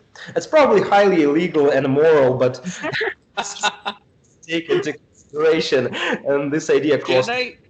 Can I comment on what you said and disagree with you a bit, just a little bit? So first of all, the manipulation from AI is already happening, and it does affect stock exchange. It also affects elections. So it is already happening, especially in platforms like Twitter or Facebook or Google or YouTube. So that's a real thing. It's not something that it's out of the imagination. What I wanted to oppose was the fact that because some guy that for some reason took a Nobel Prize, it doesn't mean it means nothing. But in terms of the difference of the computational capacity that an AI could have, as opposed to just one guy. So yeah, I cannot hear you. I don't know if you're talking. Sorry. Rather showing that experts who are human beings are not able to predict all the picture. So yeah, I'm sorry that I interrupted. Continue. I just wanted to add this. No. You're exactly telling what. So basically, what I wanted to say is that we shouldn't invest a lot in what people think that they can do, because the more we work on AI, the more we understand that we are so far behind already on what an AI can do computation. So that's the only thing I would like to say. Anyway. Okay, great. I guess the comments were made already. I wouldn't ask you to give more. Thank you, Andrei. Who will go the next? Is that Joe Biden?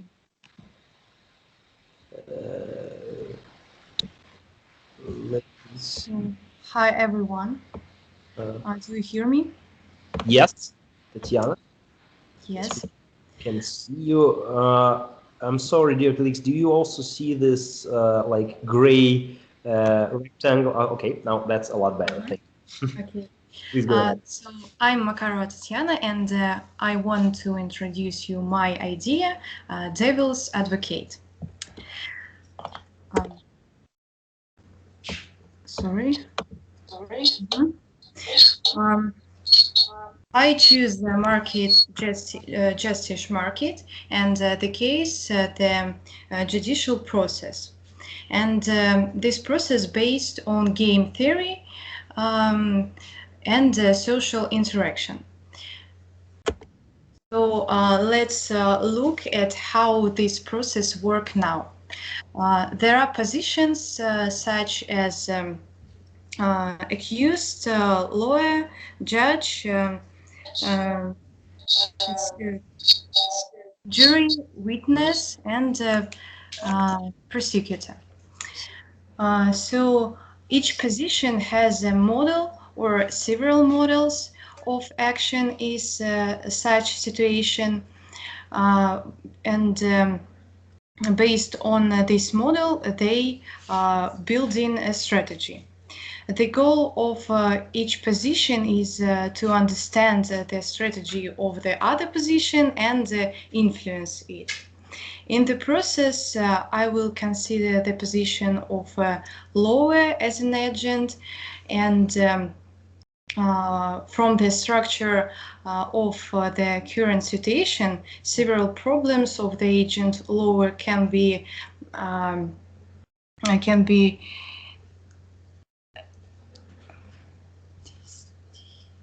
distinguished. For example, it is human emotions as a reaction to provocation or manipulation, and this leads to loss of concentration, and it is the loss of facts, because it's difficult for people to keep all the facts and little details in their mind all the time.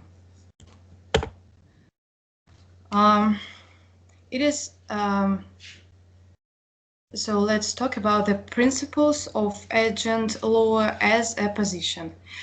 It is focusing on yourself, concentration on discrete aspects, self-perception, self-awareness.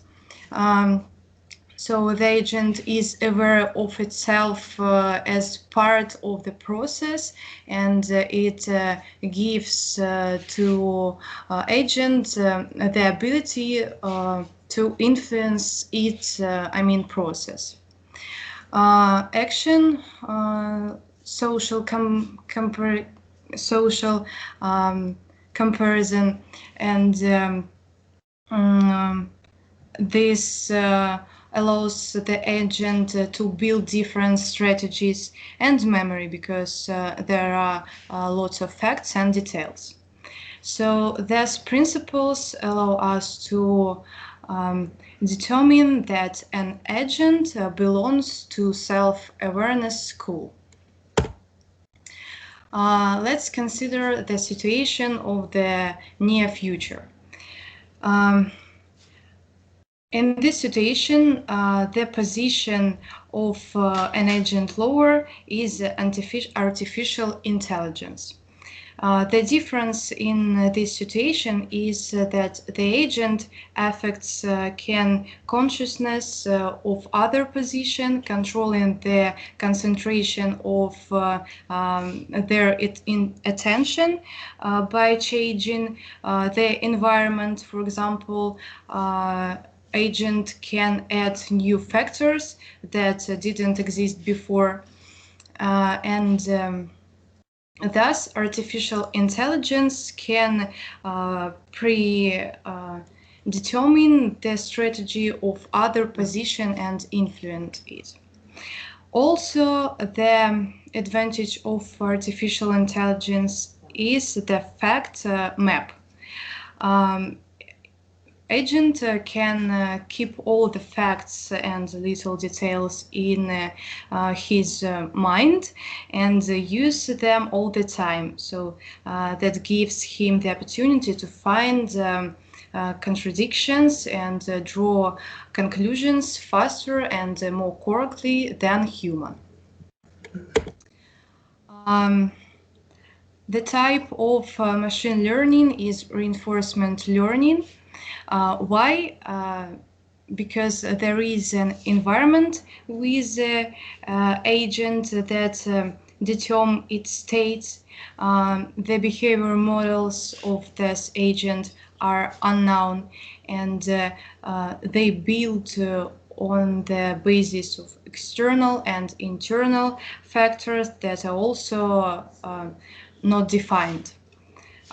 There is a goal to achieve, for example, win one of stage of the process, and artificial intelligence interact with the environment by receiving feedback in the form of rewards or punishment, or recognizing patterns based on past experience, understanding the meaning of certain factors, and then the agent does the computation by analyzing and clustering the information. For example, identification of psychotypes of people received from the environment and using the causality principle. And after the computation, the agent builds a certain strategy of action and response to such factors.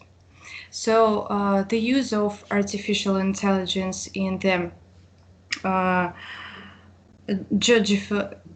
judicial process will solve the problem of loss of facts and concentration, and the position of the lawyer will be able to build well thought out strategies, just them, and taking into account various factors. So, thank you. Thank you, Tatiana. Please go ahead with your questions. Thank you, Tatiana. Good job. So I have two questions. One would be why the agent should be self-aware in this case. Okay, I see. Because the agent should be self-awareness, because in this process the lower is the position that influence on this process and make decisions,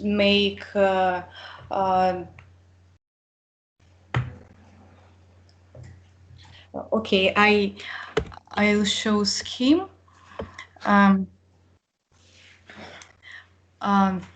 There are interactions. There are more interactions in this process, and the lower as an agent should be including in this process and because of their strategy depend life. I don't know. No, I get it. So basically, you're saying that the agent needs to include the model of himself in the model of the environment. Yes. Exactly. Can I please ask here a little expanded version of the question? Tatiana, what would be the limitation of non-conscious agent in this case, or not self-aware agent? If it would be not self-aware, what would be the limitations? I'm not sure. I'm not sure I understand your question. Can you repeat it? Okay, so you say that agent in this situation should be self-aware and conscious. Mm-hmm. If it is not self-aware and non-conscious, what would be the limitation of these systems? What wouldn't work in this case? Okay, I think without self-awareness agent, this process, the scheme wouldn't work because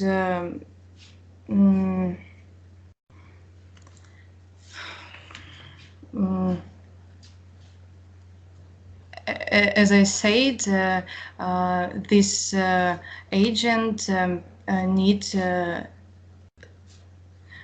to be included in this process, and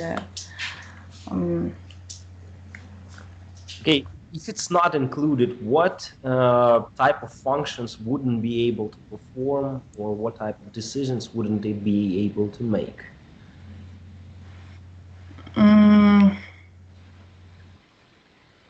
You see, the reason why I ask is it seems that it makes sense, but on the other hand, it's hard for me to determine what wouldn't actually work if we don't apply here any self-conscious models.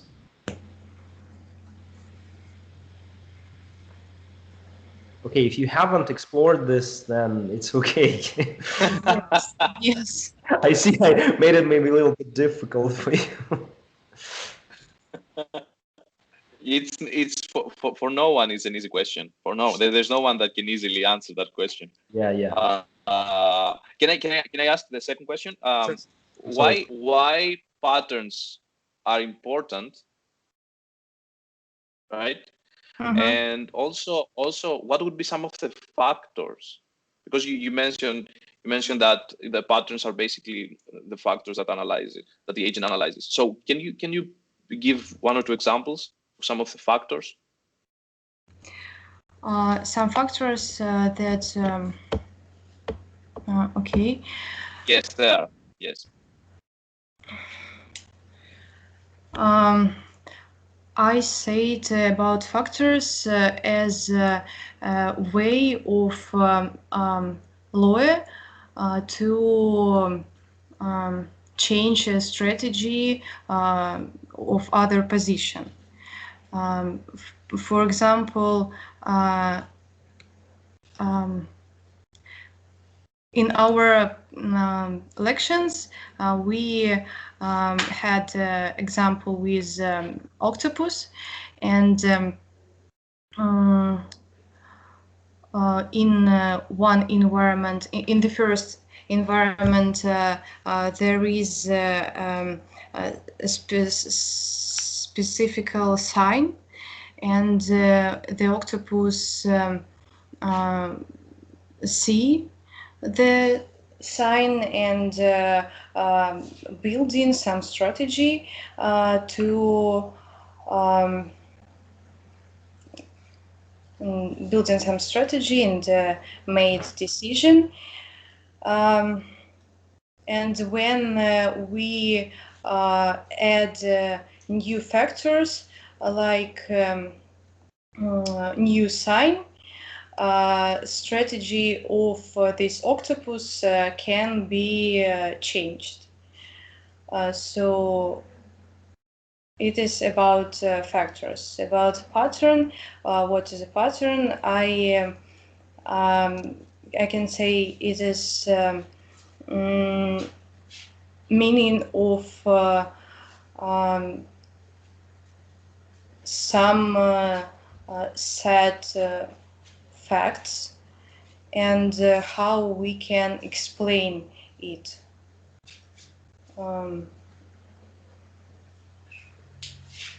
So basically, you are saying that the factors are part of the patterns, basically, which are the repeatable things that we understand and give meaning, right? Yes. Okay. Thank you, Mark. Any questions and/or comments?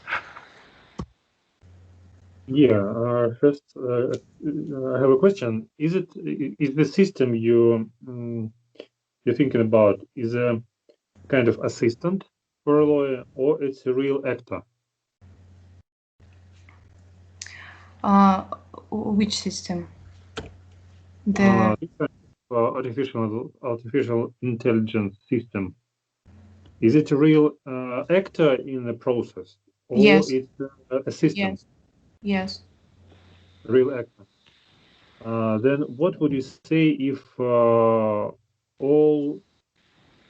actors are machines? For example, prosecutor is also machine, and the judge is also machine. How system will change?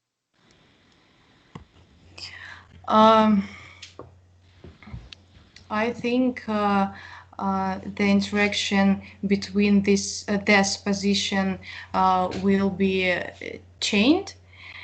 I don't know. I can't say how, but I think it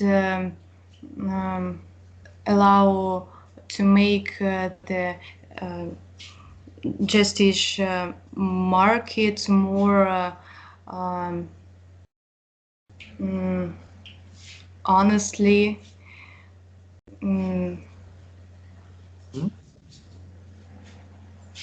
More clear, I would say. More clear, yeah. Yeah, it's an interesting way of thinking, and it really can happen. For example, in a crypto market, for example, where we have this fast contracts, etc. But you see, I didn't find how you can, in this case, how you can imagine that the judge has no charisma, because machine has no charisma. It operates only with facts, not with emotion. And the really brilliant lawyers are very charismatic, and they press and bring attention of the jury and of the judge for this certain, schema of facts. And he successful sometimes much more because of his charisma than because of he knows facts. How you deal with that in a real situation, in a situation of a real process? I think in the future, maybe in the future, machines and robots will get emotions and maybe even charisma. I don't know. I can't predict it, but I think it's possible. Okay. Thank you. Any comments that you would like to give, or is it enough for Tatiana? Yeah, I agree 100% that as you can see, I'm all for AI, so I can agree 100% that they will become much more charismatic than people. Yourself, your influence on that, I believe. Yeah, but charisma is something that can be modeled. So. Sure. Okay, thank you, Tatiana. Then we have two students. Thank you. So it's Daniil and Vladislav. Who would go first? Me. Hi, everyone. Nice to see you after holidays. 1 second. Sure, go ahead. Another friendly face. Nice to see you. Thank you. It's my feature. I am only this camera. Yeah. Let's start. Do you see? Yeah, we can see clearly. Please go ahead. Yes, nice. Hi everyone, I am Daniel. Today I want to present something what I call Themis AI. The first things first, let's talk about the market. My market is security for real life. And let's watch how it works on a simple example, how a store robbery works. In past, robber enters the store, robber pulls out a gun, cashier presses the red button under the table, police account. And we have some problems with this method. First, it's cashier required, and it takes a lot of time. And from this,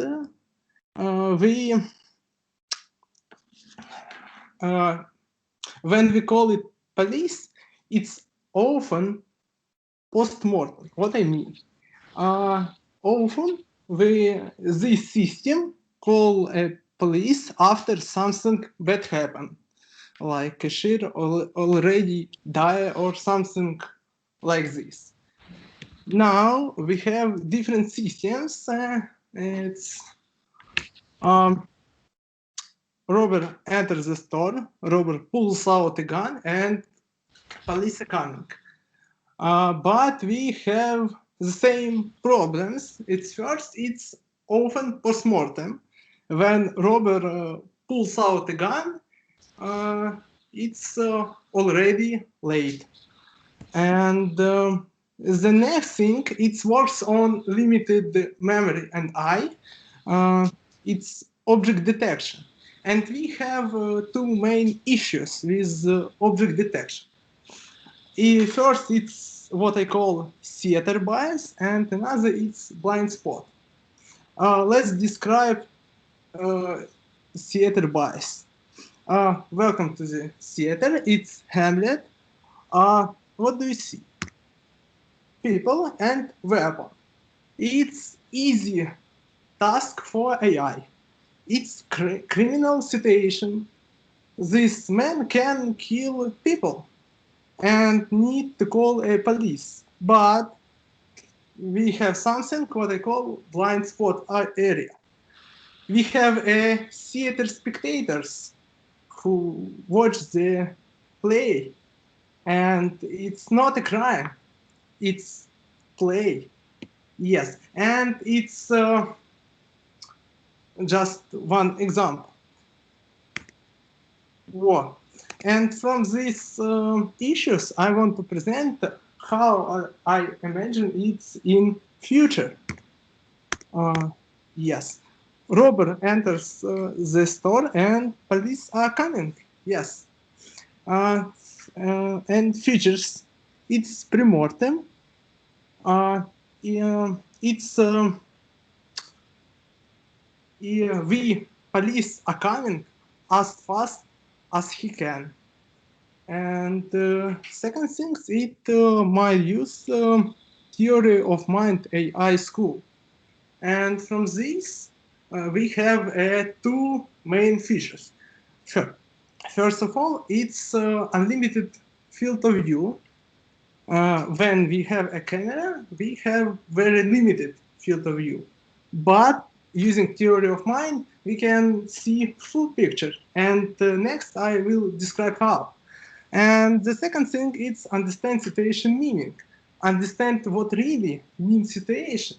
Maybe it's not a real gun. Maybe it's plastic gun. Maybe child. Maybe child play with this plastic gun, and no need to call the police or security. Some words about Themis AI. Who is agents? First of all, it's AI, humans, and of course some drones, robots, and other objects on the scene. model. Model for my AI, it's understand models of different engines and trying to predict crime situation. We can train it on police asset, yes, on police assets, and the environment where agent work. It's only a video and audio from camera. Wow. How computation, causality, and supervised clustering would works in tennis. Yeah, we have different things like body language, face emotion, object detection, and etc. From this, we can make something what I call video decision. Also, we have the same situation with audio. And of all of these parts, like body language, face emotion, it's unsupervised features. We don't know what really AI can see. It can be very huge range of different situations, of different things. From video decision, our decision, maybe something etc., we can build a agent model. But on the one thing, we have different agents. And this time to clustering. What I mean, different agents have different features. And analyzing these features, we can group some familiar agents and make a cluster from these models. And from these agents, we can make a situation and understand a real situation meaning, not only what we saw on camera, something like gun or other things, but real situation. Yes. What about unlimited field of view? Come back to Hamlet. This, yes, we how. Well, sorry. Camera has a very limited field of vision, and he has a blind spot area. He don't see spectators. Yes, but we know who see, and it's people. And its main concept. When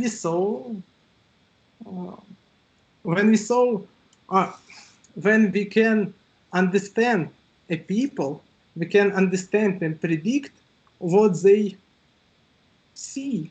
And in theory, it's give to us access to unlimited field of view. Yes, and the last things I want to say, you can say, Daniel, it's joke or mistake, Themis was blind. No, it's deep meaning.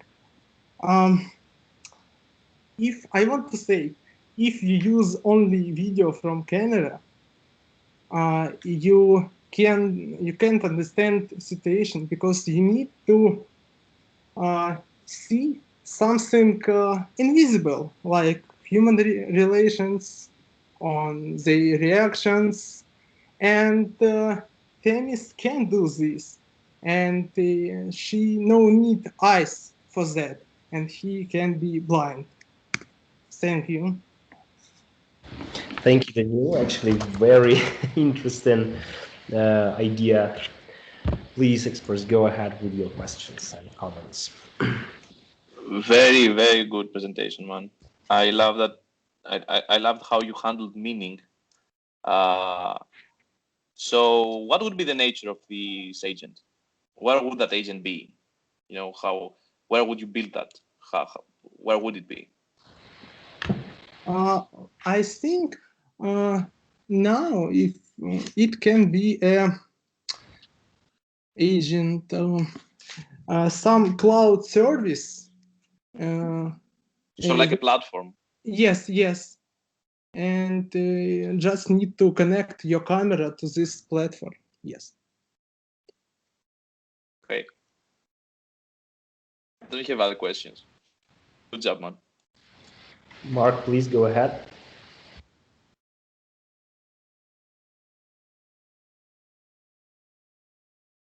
You are muted. Yeah, Mark, we can hear you. Yeah, sorry. Agree, it's a really interesting case, but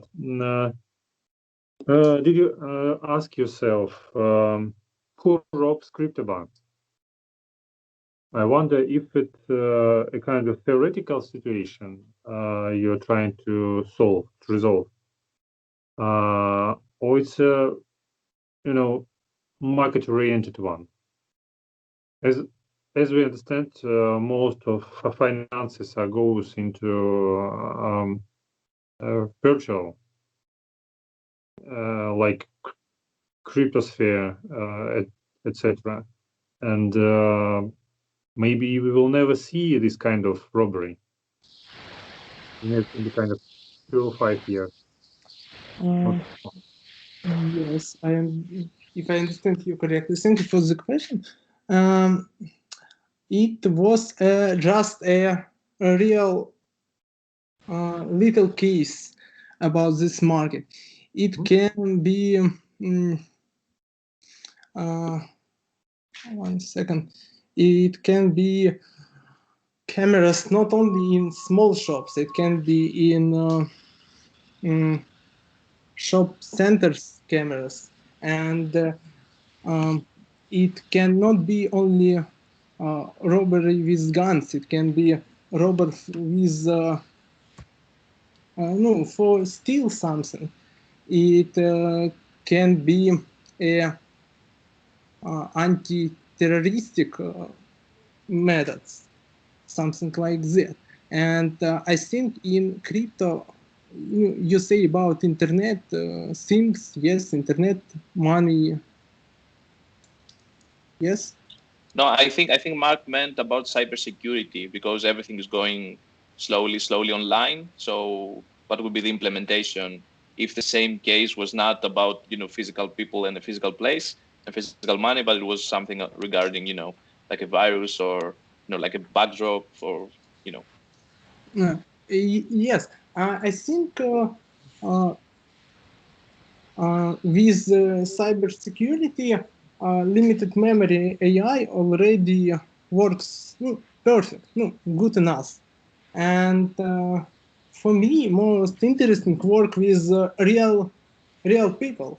And I think theory of mind is the best for this case. And now it's hard to. No, for me, it's hard to imagine how it can work in cybersecurity things. Yeah. In that case, you should think more carefully about the market and who is the customer, because I'm sure you will find that there are many other situations in which you can use your idea, but you will need to change it and to adjust to different types of situations. Because now you resolved only one of them. Oh, thank you. Okay. And if you don't mind, I'll add to this a little bit. If I understand correctly, this whole concept can actually be easily applied and scaled to any act of hostility, not robbery necessarily. And if so, then it's not about changing market. So if we see market not as a robbery market, if it's possible to say it in that way, but security in general, so any act of hostility, as you mentioned, like a terroristic act, like a hostage situation, whatever, basically this system can predict any violent acts of hostility. And there could be a lot, not necessarily about robbing somebody, about threatening life and stuff like this. Do I understand you correctly? Yes, you read my mind. Thank you. Okay, we don't need AI for that. Okay, thank you. Do you have any comments for Daniel's work?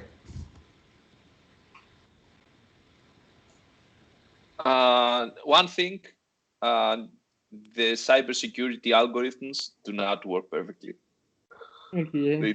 They just don't work perfectly, but they do work. Yeah, that it's okay, but they're not. They're really behind. And if you want to look into that, they are trying to make them better with reinforcement learning. Just as a comment. Okay, thank you. Mark, anything to add? No, no. Okay, thank you, Daniel. Thank you for your work. So we have only one student left, which is... Yeah, can you hear me? Yes, we can hear you great. So please go ahead. Okay. And can you see? Just a sec. It's loading. Yes, I can see myself. Yes, we can see your presentation now. Please go ahead. Okay. So my market is SMM. My name is Vladislav Rushetnikov, and I present my market, which is social media marketing of social medias. In 20th century, make a great start to internet, and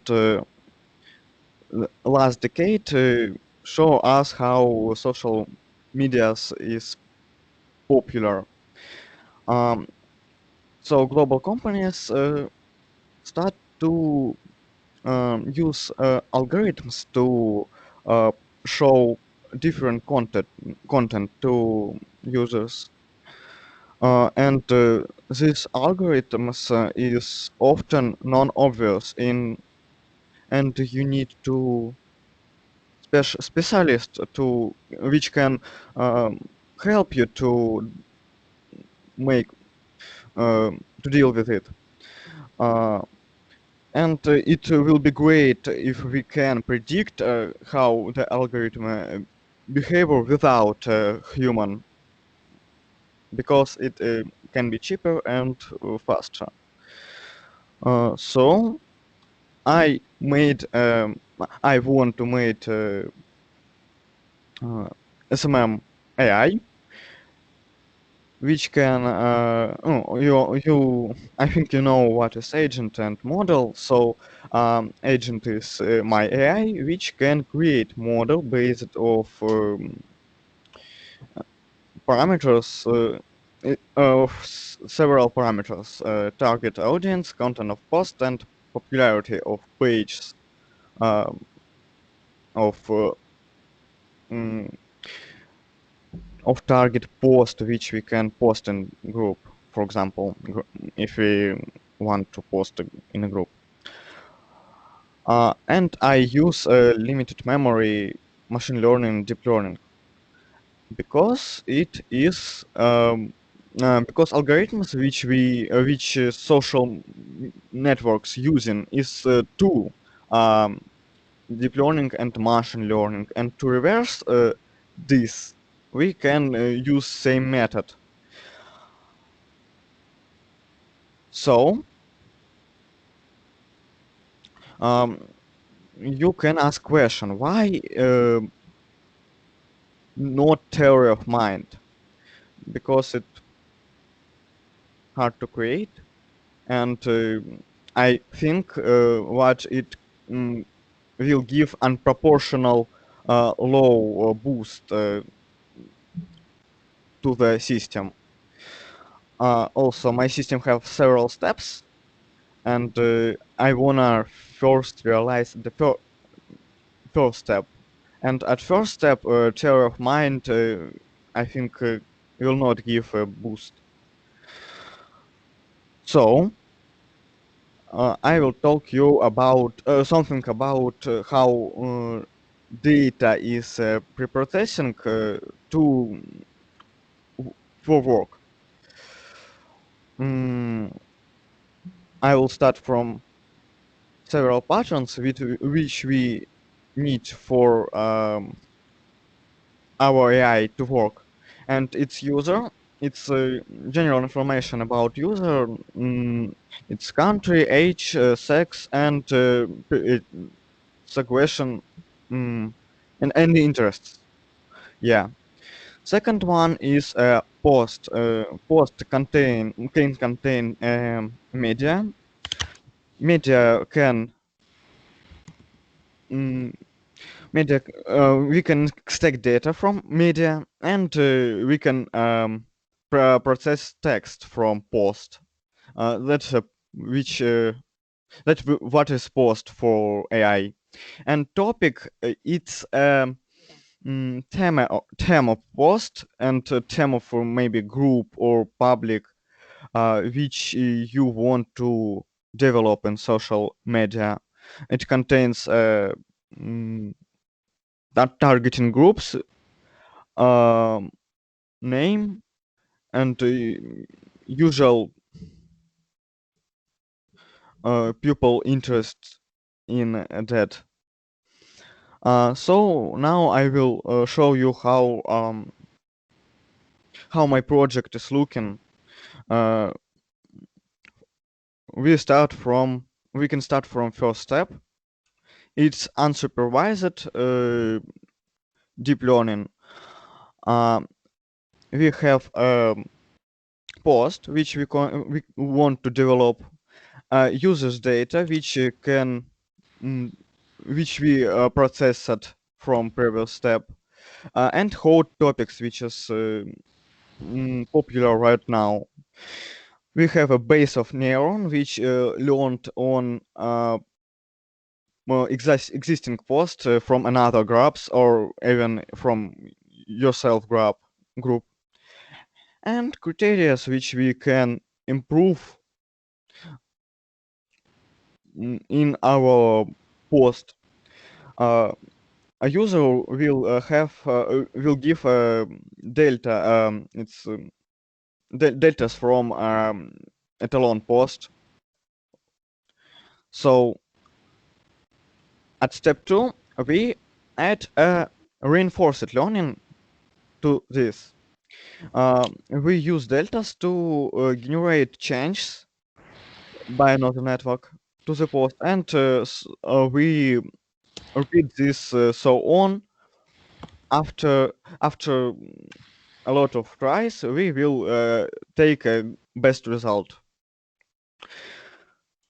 And the last one, we change the post.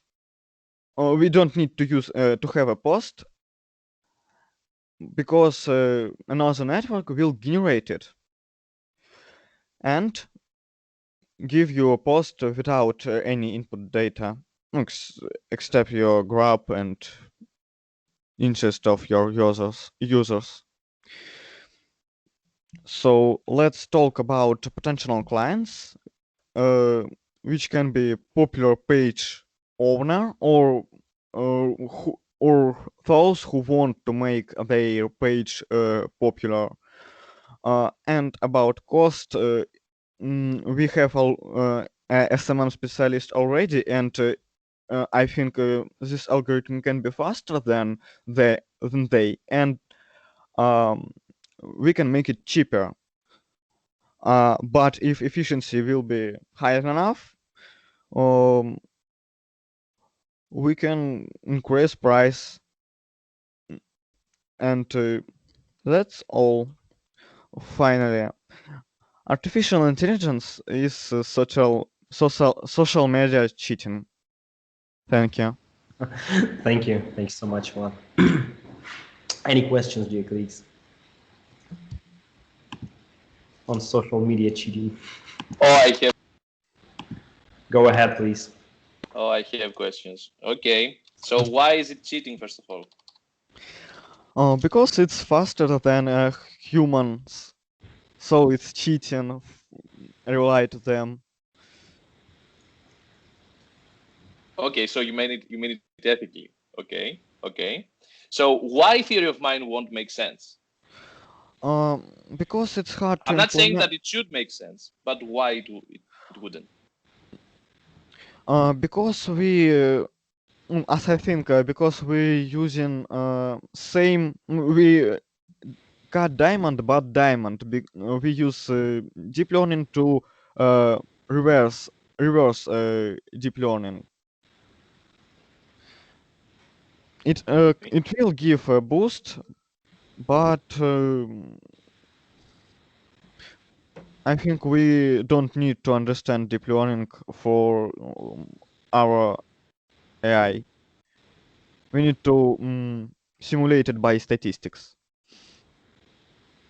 Okay, you mean in the specific problem? Yeah, So, I so think. you don't Yeah, think that if we create a good enough theory of mind agent, you wouldn't think that it would be better? Or if it will. So if we say, for example, if we say that a theory of mind agent is basically an agent that understands the users that use the rest of the users that use the specific social media platform as agents, right? Go. I think what we don't need to make our post to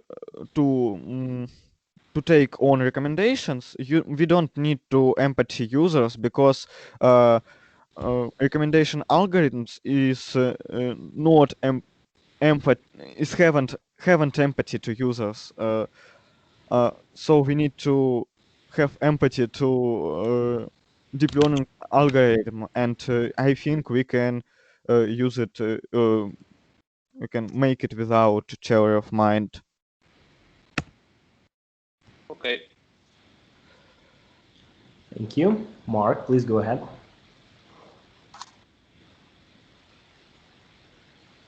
Am I right that your target customer is a kind of influencer?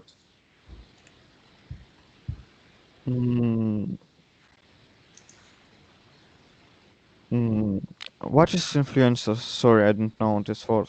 I mean a person who has a kind of 2,000 or I don't know, tens, basically a person who thousands has a lot of followers on the internet.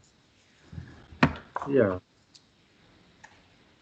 influencer, the person who has a large audience on YouTube channel or on Telegram channel.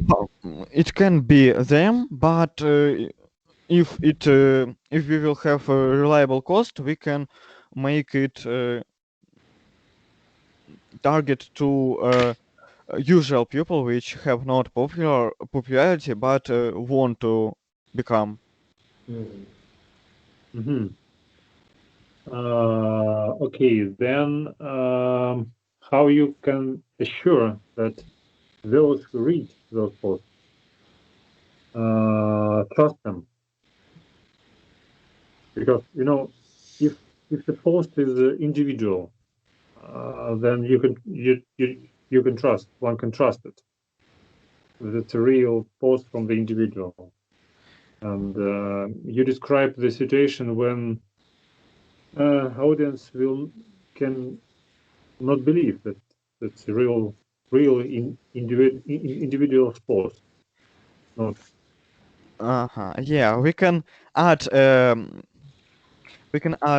here criteria which can rely on individuality, so we can hack it.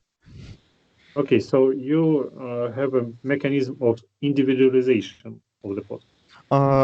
We don't have a mechanism of individualization, but we can, because it's unsupervised and even reinforced learning, we can have individualization markers, and we in a generator of post we can take a marker of individualization, and we don't need to make a mechanism which create individualization, because all work is for our AI? Well, I think that you should try to make one kind of prototype, and you'll see, because it's a real,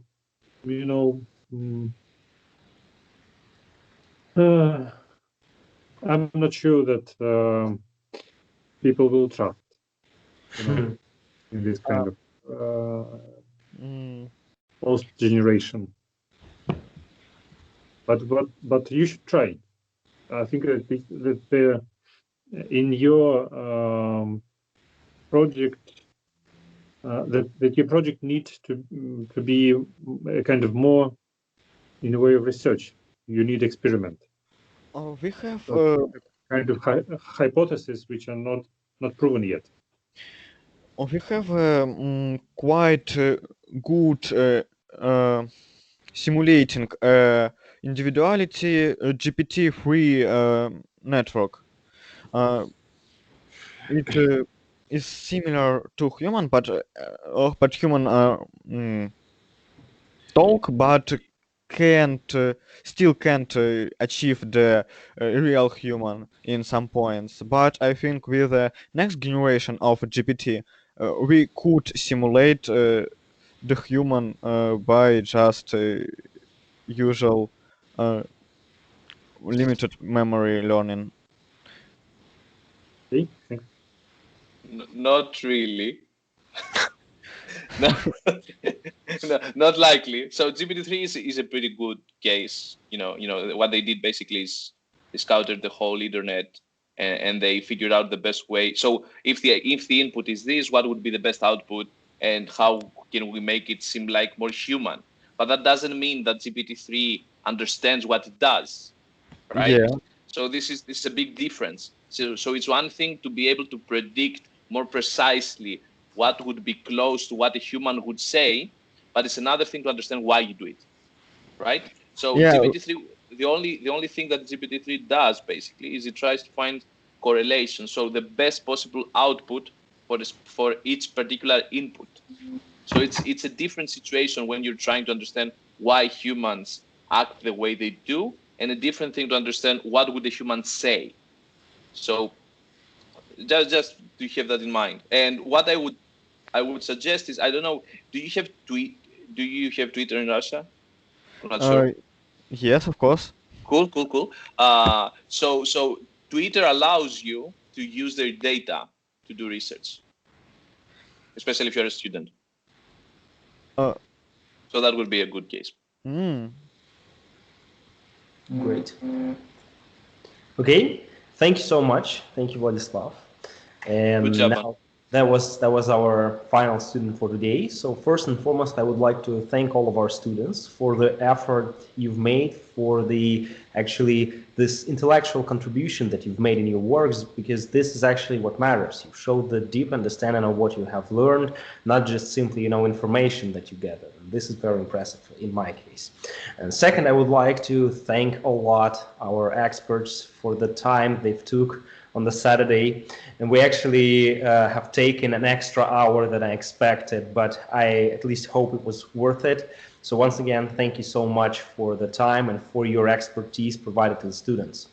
I would like now Mark to give us some feedback on what overall you think of what students have done and how was it going, what impressions do you have? And then I would like Nikos to have a final word at the conclusion for this course. So please, Mark, go ahead with your feelings and impressions. Thank you very much. It was really interesting and very interesting ideas I heard. It's one of the most impressive markets, I think, that now growing. And I think that it's really useful to think about this market in a way you did. But from my point of view, if you think about your projects more, realistically, you should think in one of the two ways. One way is to think it as a big business project, then use a kind of approach to understand the market, the customer behavior, those problems, and how you can resolve them. And the second way is think about a project as a research project. Then you need a kind of hypothesis, research question, and the experimental base, and your first thoughts on that.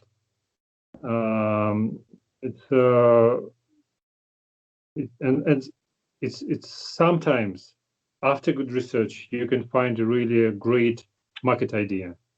So I think that you need to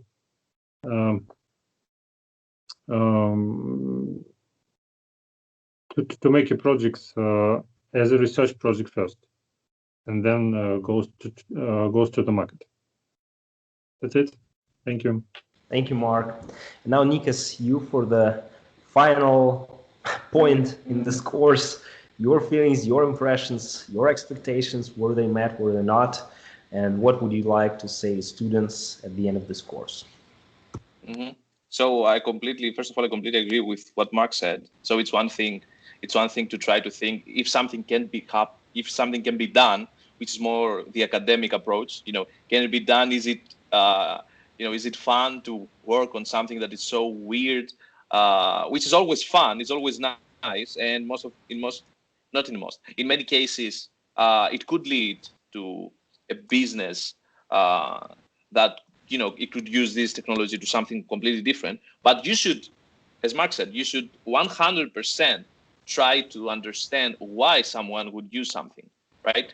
You should 100% have in mind that you have users with needs. And it's not just that. The most important is that there are other people that are building things. So you have lots and lots of competition, especially when it comes to AI. So this is a very important aspect as well. If you remember in lecture 2, we talked about how you can create a team, right? And what you might be missing in your team, or what you might be missing in yourself, right? As a skill. So you need to have a team that it's complementary especially in terms of business. So that's in terms of how you should think. Secondly, then in terms of the presentation, I'm very happy, to be honest. I didn't expect you to do such a good job, especially some of you was brilliant, especially in terms of how you implemented what we learn, not just as theories, but practically. And my goal, as it says in the title of the course, is intelligence and meaning in artificial brains, which basically means that what I wanted for you guys and girls was to really understand. So if some of you wants really to work on artificial intelligence, it doesn't matter. It doesn't make any sense if you just go and start learning how to do it. It's not very useful to work on something that you don't really understand why it works. So the reason of this course basically was to make you forget everything that you understand and help you build your intuition of what AI is, based on not just theories, but based on practical reasons on why we have taken these steps the last 50 plus years in AI. And I'm really glad that you are in the position to understand the things that you understand right now, because you are too young. I hope that you will not forget what we have learned, and that you will not just start doing deep learning. And I'm basically I'm proud of what you did. So good job, guys. Thanks so much, Nikos. Thank you, students. I think it's enough for today.